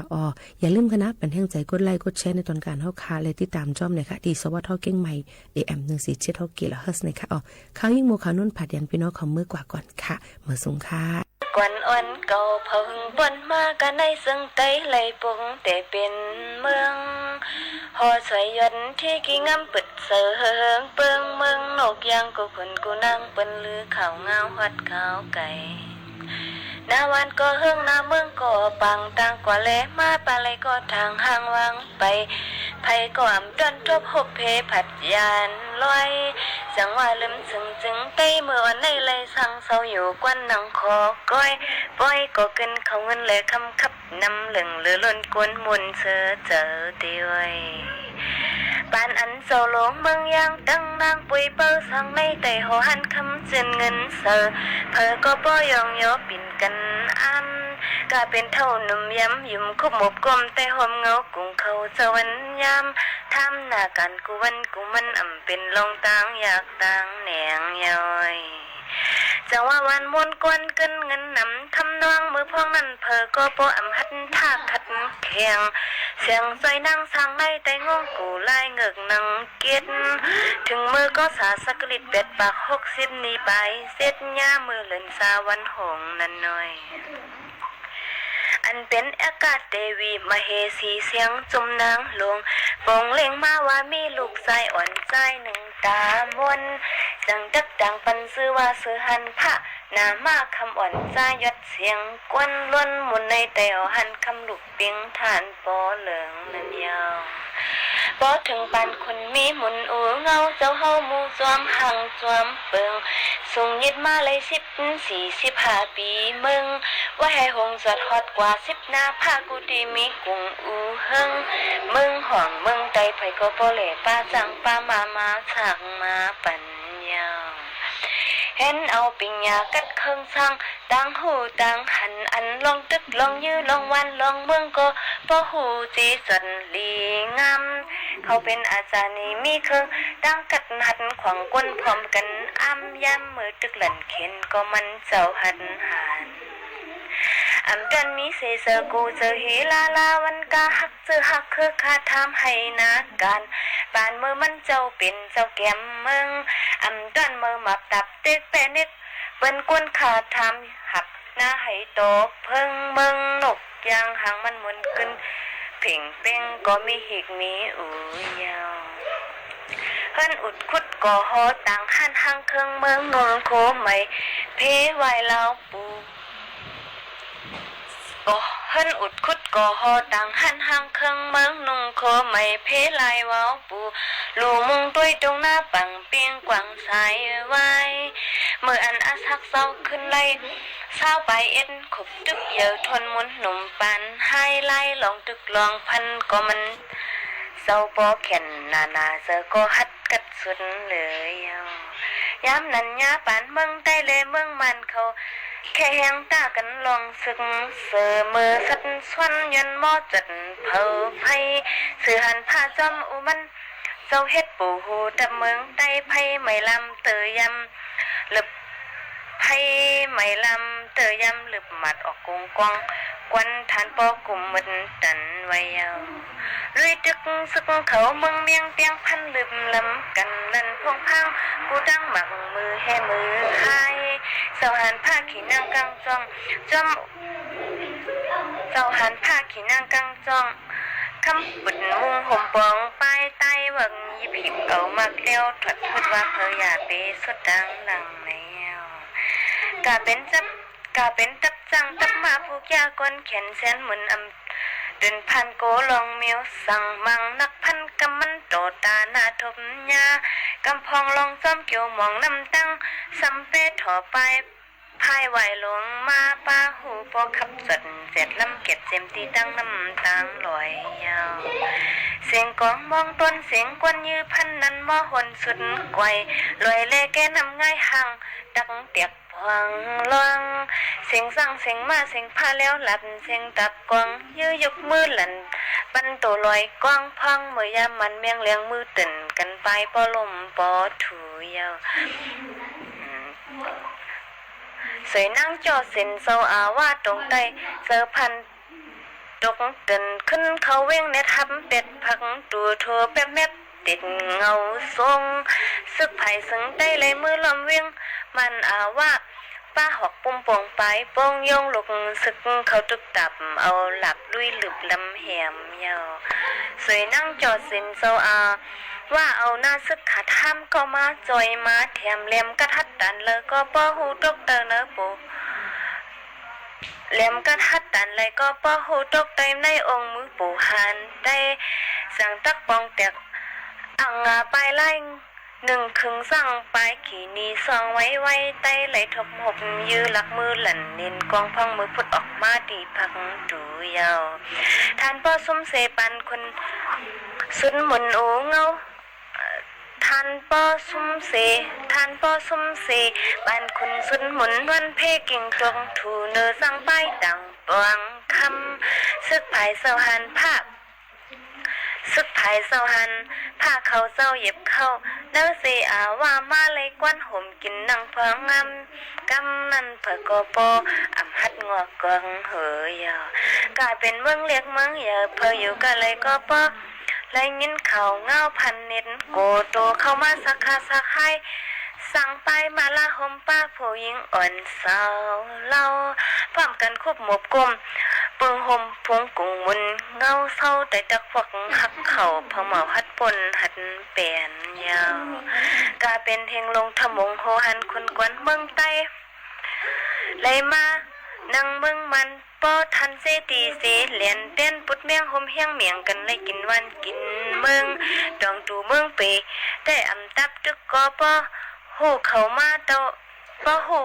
เขาเตามาสักคาสักให้อยู่ความกลมโตเกิงเมืองมันปดห่วงออกเมืองไปเมืองมันปดไตปดห่องป้อป่องผิวน้ำกิ้วหัดสุดหางไว้กาเป็นเครือขนเครือคำนำกันเต้นพองปองมองเล่กันตั้งปอยปังแค่กันปุยเปอร์ลายยาวยดยาวหังว่าพังเสื้อมุนนาเนียนเมืองแอบเมืองแคบซ้ำแอบโยมองพ้องผาเอราวดีน้ำสับตาด้วยน้ำเมืองขึ้นเฮิงขับเยอะเจียนก้นก็ขึ้นเขาเงินก่อนน้องมือพ้องกับปันสองหันผ้าขึ้นได้สิ่งกองมองเวียงปล่อยเสียงนางเวียนเพชรแขนยกดื่มน้ำให้เยอะให้เพียงพอนะครับแล้วก็โปรตีนไม่จำเป็นต้องกินเยอะละกินพอประมาณนะครับกินพอให้ร่างกายได้รับโปรตีนเพียงพอนะครับอันนี้เกี่ยวกับอันนี้มีการไปโยงถึงค่าตับอักเสบไหมครับตับอักเสบมันจะเป็นอีกเรื่องหนึ่งนะครับมันไม่ได้เกี่ยวกันโดยตรงนะครับคนละค่ากันค่าตับกับค่าไตคนละค่ากันครับครับโอเคเนาะพอเข้าใจนะโอเคครับต้องอาจจะต้องถามหมอที่ไปตรวจประจำอยู่แล้วก็ถามเลยโอเคครับขอบคุณคุณหมอประพจน์ครับสวัสดีครับขอบคุณผู้ฟังนะฮะข่าวมาแล้วครับช่วงนี้อาจจะเป็นช่วงสปอร์ตหรือเปล่าโอเคครับเดี๋ยวฟังสปอร์ตแล้วก็ฟังข่าวต่อนะครับเสียงของคุณมีความหมายต่อประเทศจำสีให้ได้ใช้สิทธิ์ให้ครบ8กุมภาพันธ์นี้ออกไปใช้สิทธิ์พร้อมกันอนาคตไทยเริ่มจากการเลือกของคุณ23 มกราคมนี้ห้ามพลาดถนนดนตรีไลฟ์พบกับบทเพลงแห่งความรักความหวังความฝันสื่อประสานด้วยพี่น้องร้องเพลงหนูมิเตอร์และบิวกัลยาณีชมฟรีตั้งแต่เวลา 18 นาฬิกาเป็นต้นไปณห้องออดิทอเรียมอาคารศูนย์ปฏิบัติการสถานีวิทยุกระจายเสียงแห่งประเทศไทยลงทะเบียนเข้าชมได้ที่ Facebook Fanpage ถนนดนตรีเรายังเป็นนักเดินทางเนี่ยเพิ่งสแกน QR Code ร้านค้าอ้างว่าจะคืนเงินให้แต่เงินดันหายจากบัญชีเฉยเลยนั่นไงมุกใหม่มิจฉาชีพหลอกโอนเงินข้ามประเทศอะไรนะแล้วจะตามเอาเงินคืนได้จากไหนเนี่ยคงยากที่จะได้คืนแล้วล่ะ คราวหน้าคราวหลังตรวจสอบบัญชีปลายทางให้ดี ถ้าไม่ใช่สกุลเงินบาทไทยเป็นมิจฉาชีพแน่นอน เข้าใจแล้ว ต่อไปจะไม่สแกนสุ่ม 4 สุ่ม 5 อีกแล้ว สุขภาพดีเริ่มตั้งแต่วันนี้ โดยเฉพาะผู้สูงอายุ แค่ลุกขยับวันละนิด เดินช้าๆแต่สม่ำเสมอ อย่าเครียด เลือกกินให้ถูกหลักพักผ่อนให้เพียงพอ ที่สำคัญต้องไม่ลืมตรวจสุขภาพประจำทุกๆปี เพราะการใส่ใจดูแลเล็กๆ เหล่านี้ ช่วยให้ผู้สูงอายุมีสุขภาพจิตที่สดใส สุขภาพกายที่แข็งแรง มาร่วมกันทำให้ทุกวันมีคุณภาพมากขึ้น ด้วยการดูแลสุขภาพกันในวันนี้ เพื่อให้พรุ่งนี้ท่านยิ้มกันได้อย่างเต็มที่โฆษกศาลยุติธรรมยืนยันศาลยุติธรรมพร้อมตรวจสอบข้อเท็จจริงกรณีมีการกล่าวอ้างถึงผู้พิพากษาช่วยเหลือกลุ่มจีนเทาย้ำศาลมีระบบสั่งประกันและตรวจสอบดุลพินิจอย่างรัดกุม นายสุริยัน หงส์วิไลโฆษกศาลยุติธรรมชี้แจงกรณีมีการกล่าวอ้างว่ามีผู้พิพากษาศาลอาญาเข้าไปเกี่ยวข้องกับขบวนการและบุคคลที่น่าจะมีส่วนเกี่ยวข้องกับการช่วยเหลือชาวจีนผู้ต้องหาแก๊ง call center ให้ออกจากประเทศโดยยืนยันว่าศาลอาญามีระบบการสั่งประกันและการตรวจสอบดุลพินิจในการสั่งประกันอย่างรัดกุมแม้การกล่าวอ้างนี้ยังไม่ปรากฏข้อมูลที่ชัดเจนแต่ศาลยุติธรรมพร้อมที่จะตรวจสอบข้อเท็จจริงให้กระจ่างชัดที่ผ่านมาคณะกรรมการตุลาการศาลยุติธรรมหรือกต.มีการดำเนินการในชั้นของการสอบสวนข้อเท็จจริงและสอบวินัยอย่างโปร่งใสชัดเจนและเด็ดขาดเสมอหากพบว่าบุคลากรมีส่วนในการกระทำความผิดจะดำเนินการอย่างเด็ดขาดแต่ถ้าไม่พบการกระทำผิดก็พร้อมจะให้ความเป็นธรรมอย่างเต็มที่กับผู้ถูกกล่าวหาและบุคคลนั้นย่อมสามารถใช้กฎหมายในการปกป้องสิทธิของตนได้เช่นกันจุฑามาศรักษาพันธ์รายงานสำนักงานคณะกรรมการกำกับหลักทรัพย์และตลาดหลักทรัพย์ยกระดับคุมเข้มตลาดทุนสกัดทุนเทานอมินีป้องกันการฟอกเงินนางพรอนงบุษราตระกูลเลขาธิการสำนักงานคณะกรรมการกำกับหลักทรัพย์และตลาดหลักทรัพย์หรือกลต.เปิดเผยถึงแนวทางการจัดการปัญหาทุนเทาและมิจฉาชีพหรือสแกมเมอร์โดยระบุว่ากลต.ได้แบ่งบทบาทการทำงานออกเป็น2ส่วนหลักเพื่อป้องกันไม่ให้ตลาดทุนและสินทรัพย์ดิจิทัลถูกใช้เป็นเครื่องมือกระทำผิดกฎหมายโดยส่วนแรกคือการกำกับดูแลผู้ระดมทุนและบริษัทจดทะเบียนจะเน้นการตรวจสอบความถูกต้องของโครงสร้างผู้ถือหุ้นและการจัดการกลุ่มนอมินีที่แฝงตัวเพื่อหลีกเลี่ยงกฎหมายเช่นการทำคำเสนอซื้อหลักทรัพย์โดยมีการประสานงานเชิงรุกร่วมกับหน่วยงานทั้งสำนักงานป้องกันและปราบปรามการฟอกเงินและกรมสอบสวนคดีพิเศษส่วนที่2คือการกำกับดูแลผู้ประกอบธุรกิจและตัวกลางโดยกลต.ได้กำชับให้ยกระดับกระบวนการรู้จักลูกค้าหรือ KYC และการตรวจสอบเพื่อทราบข้อเท็จจริงเกี่ยวกับลูกค้าให้เข้มงวดโดยไม่ได้ดูเพียงแค่ความเสี่ยงในการลงทุนแต่ต้องให้ความสำคัญกับการป้องกันการฟอกเงินเพื่อสกัดกั้นเส้นทางการเงินของกลุ่มทุนผิดกฎหมายและไม่ยอมให้ตลาดทุนไทยเป็นช่องทางอำนวยความสะดวกในการกระทำความผิดทุกรูปแบบปริมปัตร โสภาภาครายงานคณะกรรมการป้องกันและปราบปรามการทุจริตแห่งชาติประชุมหารือร่วมกับกรมการขนส่งทางบกบูรณาการแก้ไขปัญหารถบรรทุกผิดกฎหมายยกระดับความปลอดภัยและลดการทุจริต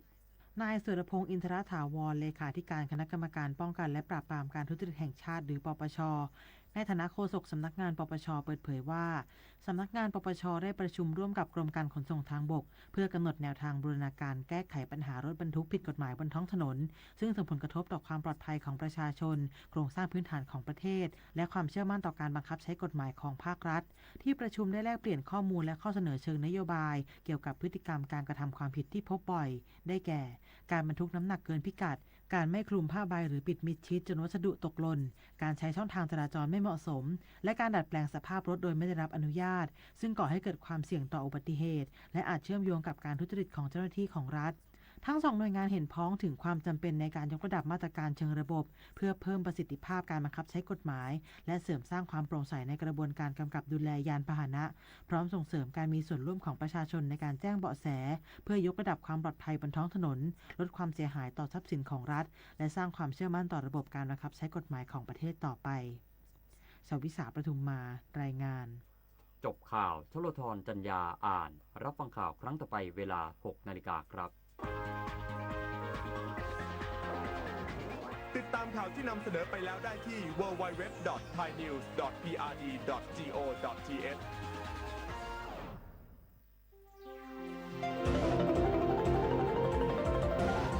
วิทยุแห่งประเทศไทย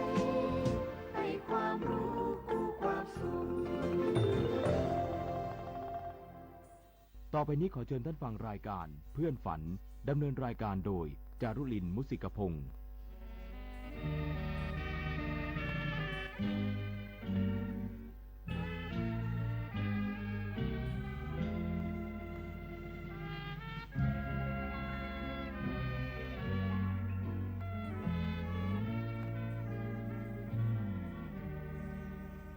อยากมีเพื่อนร่วมฝันในวันนี้ วันที่มีเสียงเพลงบรรเลงวอนเดี๋ยวออดอ่อนเดี๋ยวเรื่องลื่นแสนชื่นบานเดี๋ยวสาบสานเดี๋ยวโศกครึ่งหาไทย เริ่มต้นในชั่วโมงนี้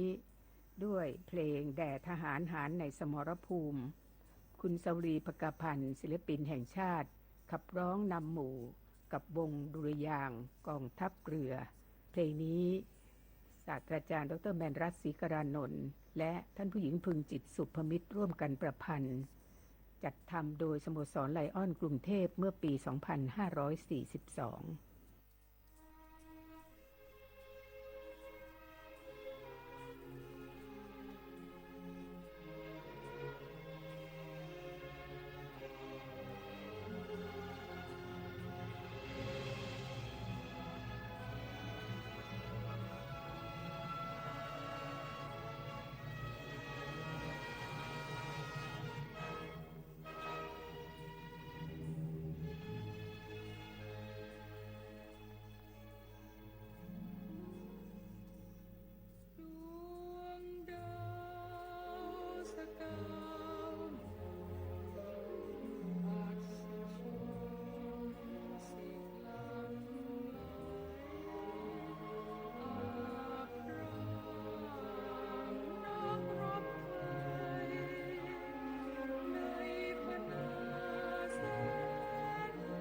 นั่นคือเพลงแต่ทหารหารในสมรภูมิต่อด้วยผลงานของพลตรีหลวงวิจิตรวาทการค่ะคุณภาหวังในธรรมขับร้องนำคือเพลงไทยสามัคคีจากละครของพลตรีหลวงวิจิตรวาทการเรื่องอานุภาพแห่งความรักปี 2499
ที่จบไปนั้นก็คือเพลงไทยสามัคคีผลงานของพลตรีหลวงวิจิตรวาทการค่ะจากละครเรื่องอานุภาพแห่งความรักแสดงเมื่อปี 2499 คุณภาหวังในธรรมขับร้องนำนะคะท่านผู้ฟังก็คืนนี้เราจะนำเพลงซึ่งได้รับพระราชทานแผ่นเสียงทองคำบางปีมาฟังกันค่ะงานพระราชทานแผ่นเสียงทองคำนั้นเริ่มขึ้นครั้งแรกเมื่อวันที่30พฤษภาคมปี 2507 นะคะคืนนี้เราจะฟังผู้ที่ได้รับรางวัลแผ่นเสียงทองคำพระราชทานครั้งที่3ปี 2514 ค่ะนักร้องฝ่ายหญิงประเภทกก็คือคุณสวรีภกาพันธ์เพลงเดือนดาราผลงานของครูสกลมิตรานนท์และครูนาถถาวรบุตรจากละครเรื่องแนวที่5ส่วนนักร้องฝ่ายชายประเภทกก็คือคุณสุเทพวงศ์กำแหงศิลปินแห่งชาติค่ะกับร้องเพลงม่านประเพณีผลงานของครูสไลไกรเลิศและคุณสุทินเทสารัตน์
นั่นคือเสียงของคุณสวรีภกาพันธ์และคุณสุเทพวงศ์กำแหง2ศิลปินแห่งชาติจากการขับร้องเพลงเดือนดาราและม่านประเพณี ซึ่งได้รับพระราชทานแผ่นเสียงทองคำครั้งที่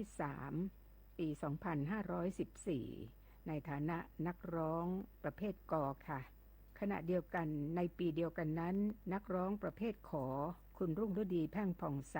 ได้รับพระราชทานรางวัลนะคะในเพลงบัวขาวผลงานของพระเจ้าวรวงศ์เธอพระองค์เจ้าพานุพันธ์ยุคลและท่านผู้หญิงพวงร้อยสนิทวงศ์อภัยวงศ์และคุณชรินทร์นันทนาครศิลปินแห่งชาติร้องเพลงอาลัยรักผลงานของครูชาลีอินทรวิจิตรและคุณสมานกาญจนพลิน2ศิลปินแห่งชาติค่ะ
เราได้ฟังนักร้องหญิงและนักร้องชาย ซึ่งได้รับพระราชทานแผ่นเสียงทองคำประเภทขอครั้งที่ 3 ปี 2514 จบไปแล้ว ต่อไปจะเป็นผู้ที่ได้รับรางวัลแผ่นเสียงทองคำพระราชทานครั้งที่ 4 ค่ะ ปี 2523 คือว่างเว้นไปหลายปีเลยนะคะ คุณอุมาพรบัวพึ่งในเพลงสตรีหมายเลข 0 ผลงานของครูชาลีอินทรวิจิตรและปราจีนทรงเผ่า2ศิลปินแห่งชาตินี่ก็ได้รับรางวัลฝ่ายหญิงนะคะ ฝ่ายชายก็คือคุณสุเทพวงศ์กำแหงศิลปินแห่งชาติในเพลงตัวไกลใจยังผลงานของคุณรัชดาหงส์ระดารมและครูมงคลอมาตยกุลอีกเพลงหนึ่งนะคะเป็นเพลงที่ได้รับรางวัลแผ่นเสียงทองคำในฐานะดนตรีและเพลงยอดเยี่ยมปี 2522 คือครั้งที่ 4 ก็คือเพลงน้ำตาดาราผลงานของคุณปรีดีสุจริตกุลเสกสรรสอนอิมศาสตร์เป็นผู้เรียบเรียงนะคะและผู้ขับร้องคือคุณดากใจไพจิตรเราฟังทั้ง3เพลงนี้เลยค่ะนั่นคือเพลงที่ได้รับพระราชทานแผ่นเสียงทองคำครั้งที่ 4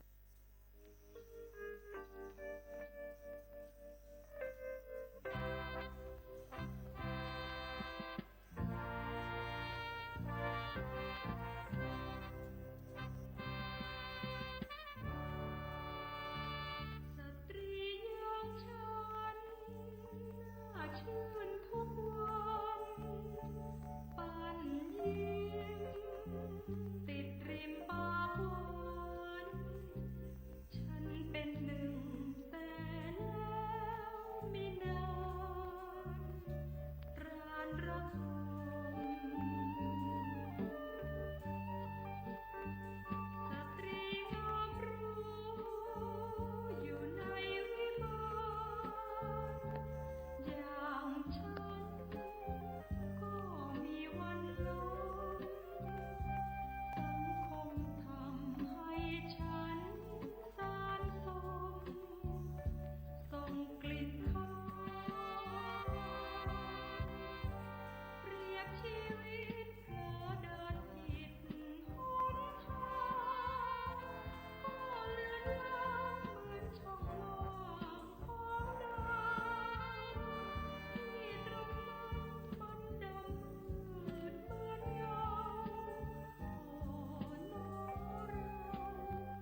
ที่จบไปนั้นก็เป็นเพลงที่ได้รับพระราชทานแผ่นเสียงทองคำครั้งที่ 4 ประจำปี 2523 นะคะนักร้องฝ่ายหญิงคือคุณอุมาพรในเพลงสตรีหมายเลข 0นักร้องฝ่ายชายคือคุณสุเทพวงศ์กำแหงศิลปินแห่งชาติเพลงตัวไกลใจยังและที่เพิ่งจบคือน้ำตาดารานี่ก็เป็นเพลงที่ได้รับรางวัลว่าเป็นเพลงยอดเยี่ยมและดนตรียอดเยี่ยมด้วยค่ะต่อไปจะเป็นแผ่นเสียงทองคำครั้งที่ 5 นะคะปี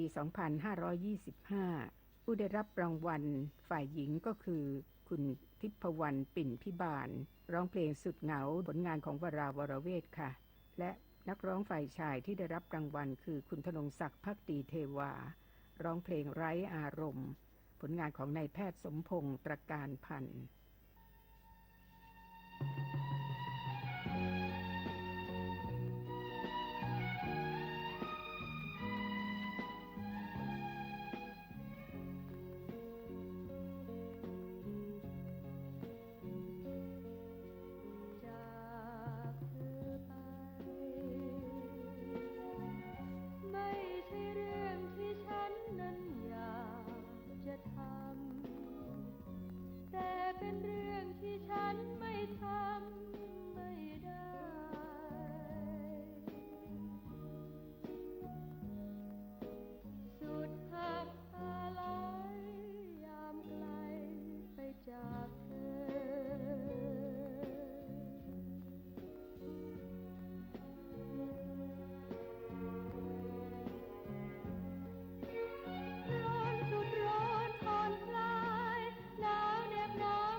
ร้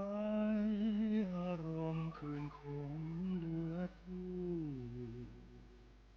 เหมือนชีวิตไม่มีความหมายฉันนั้นสู้อยู่เพียงกายแต่หัวใจมันมาลายมันสลายมาลายฟื้นรื่นเริงบันเทิงเริงล่าฟื้นใจมาว่ายังสุขียิ้มรื่นชื่นรักแต่โศกีให้ยิ่ง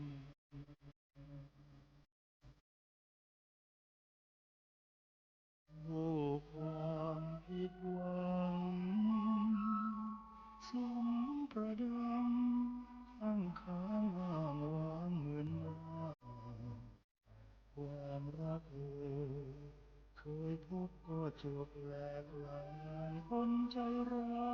ยใจมารเอามาความไว้ตรง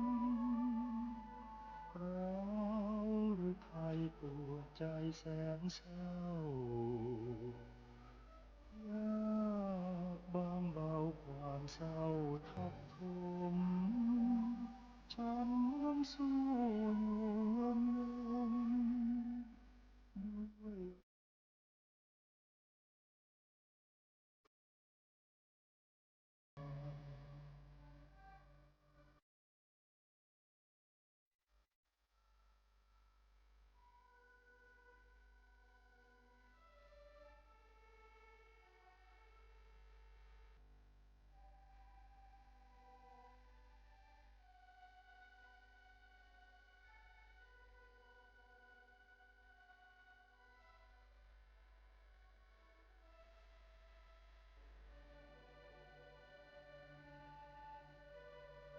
โอ้ความผิดหวังสมประดังข้างค้างอ้างว้างความรักเคยพบก็จบแหลกลานคนใจร้ายใจมารเอามาความไว้ตรงเราหรือใครปวดใจแสนเศร้ายากบางเบาความเศร้าทับถมฉันนั้นสู้อยู่ลมด้วยระทมร้ายอารมณ์จนตาย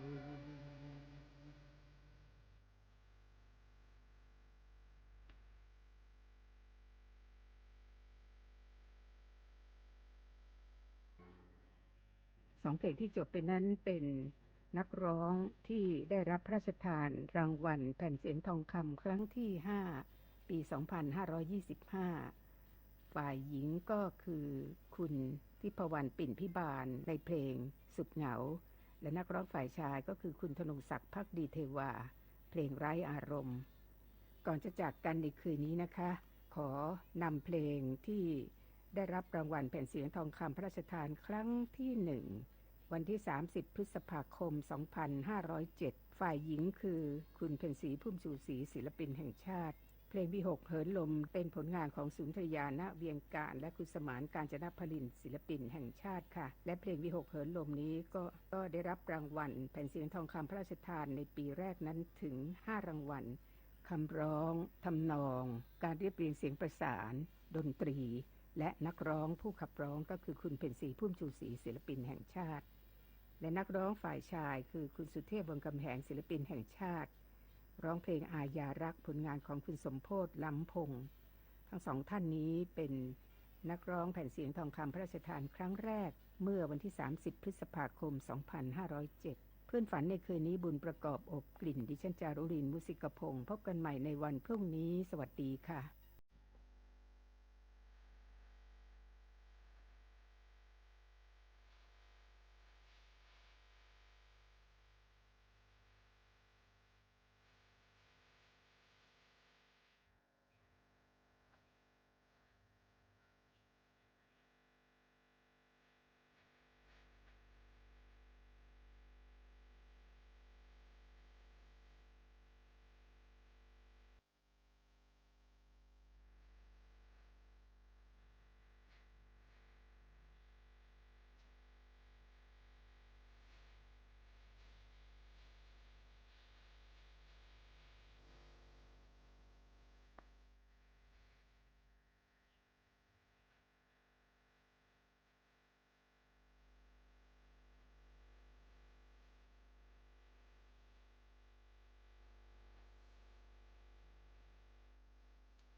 ที่นี่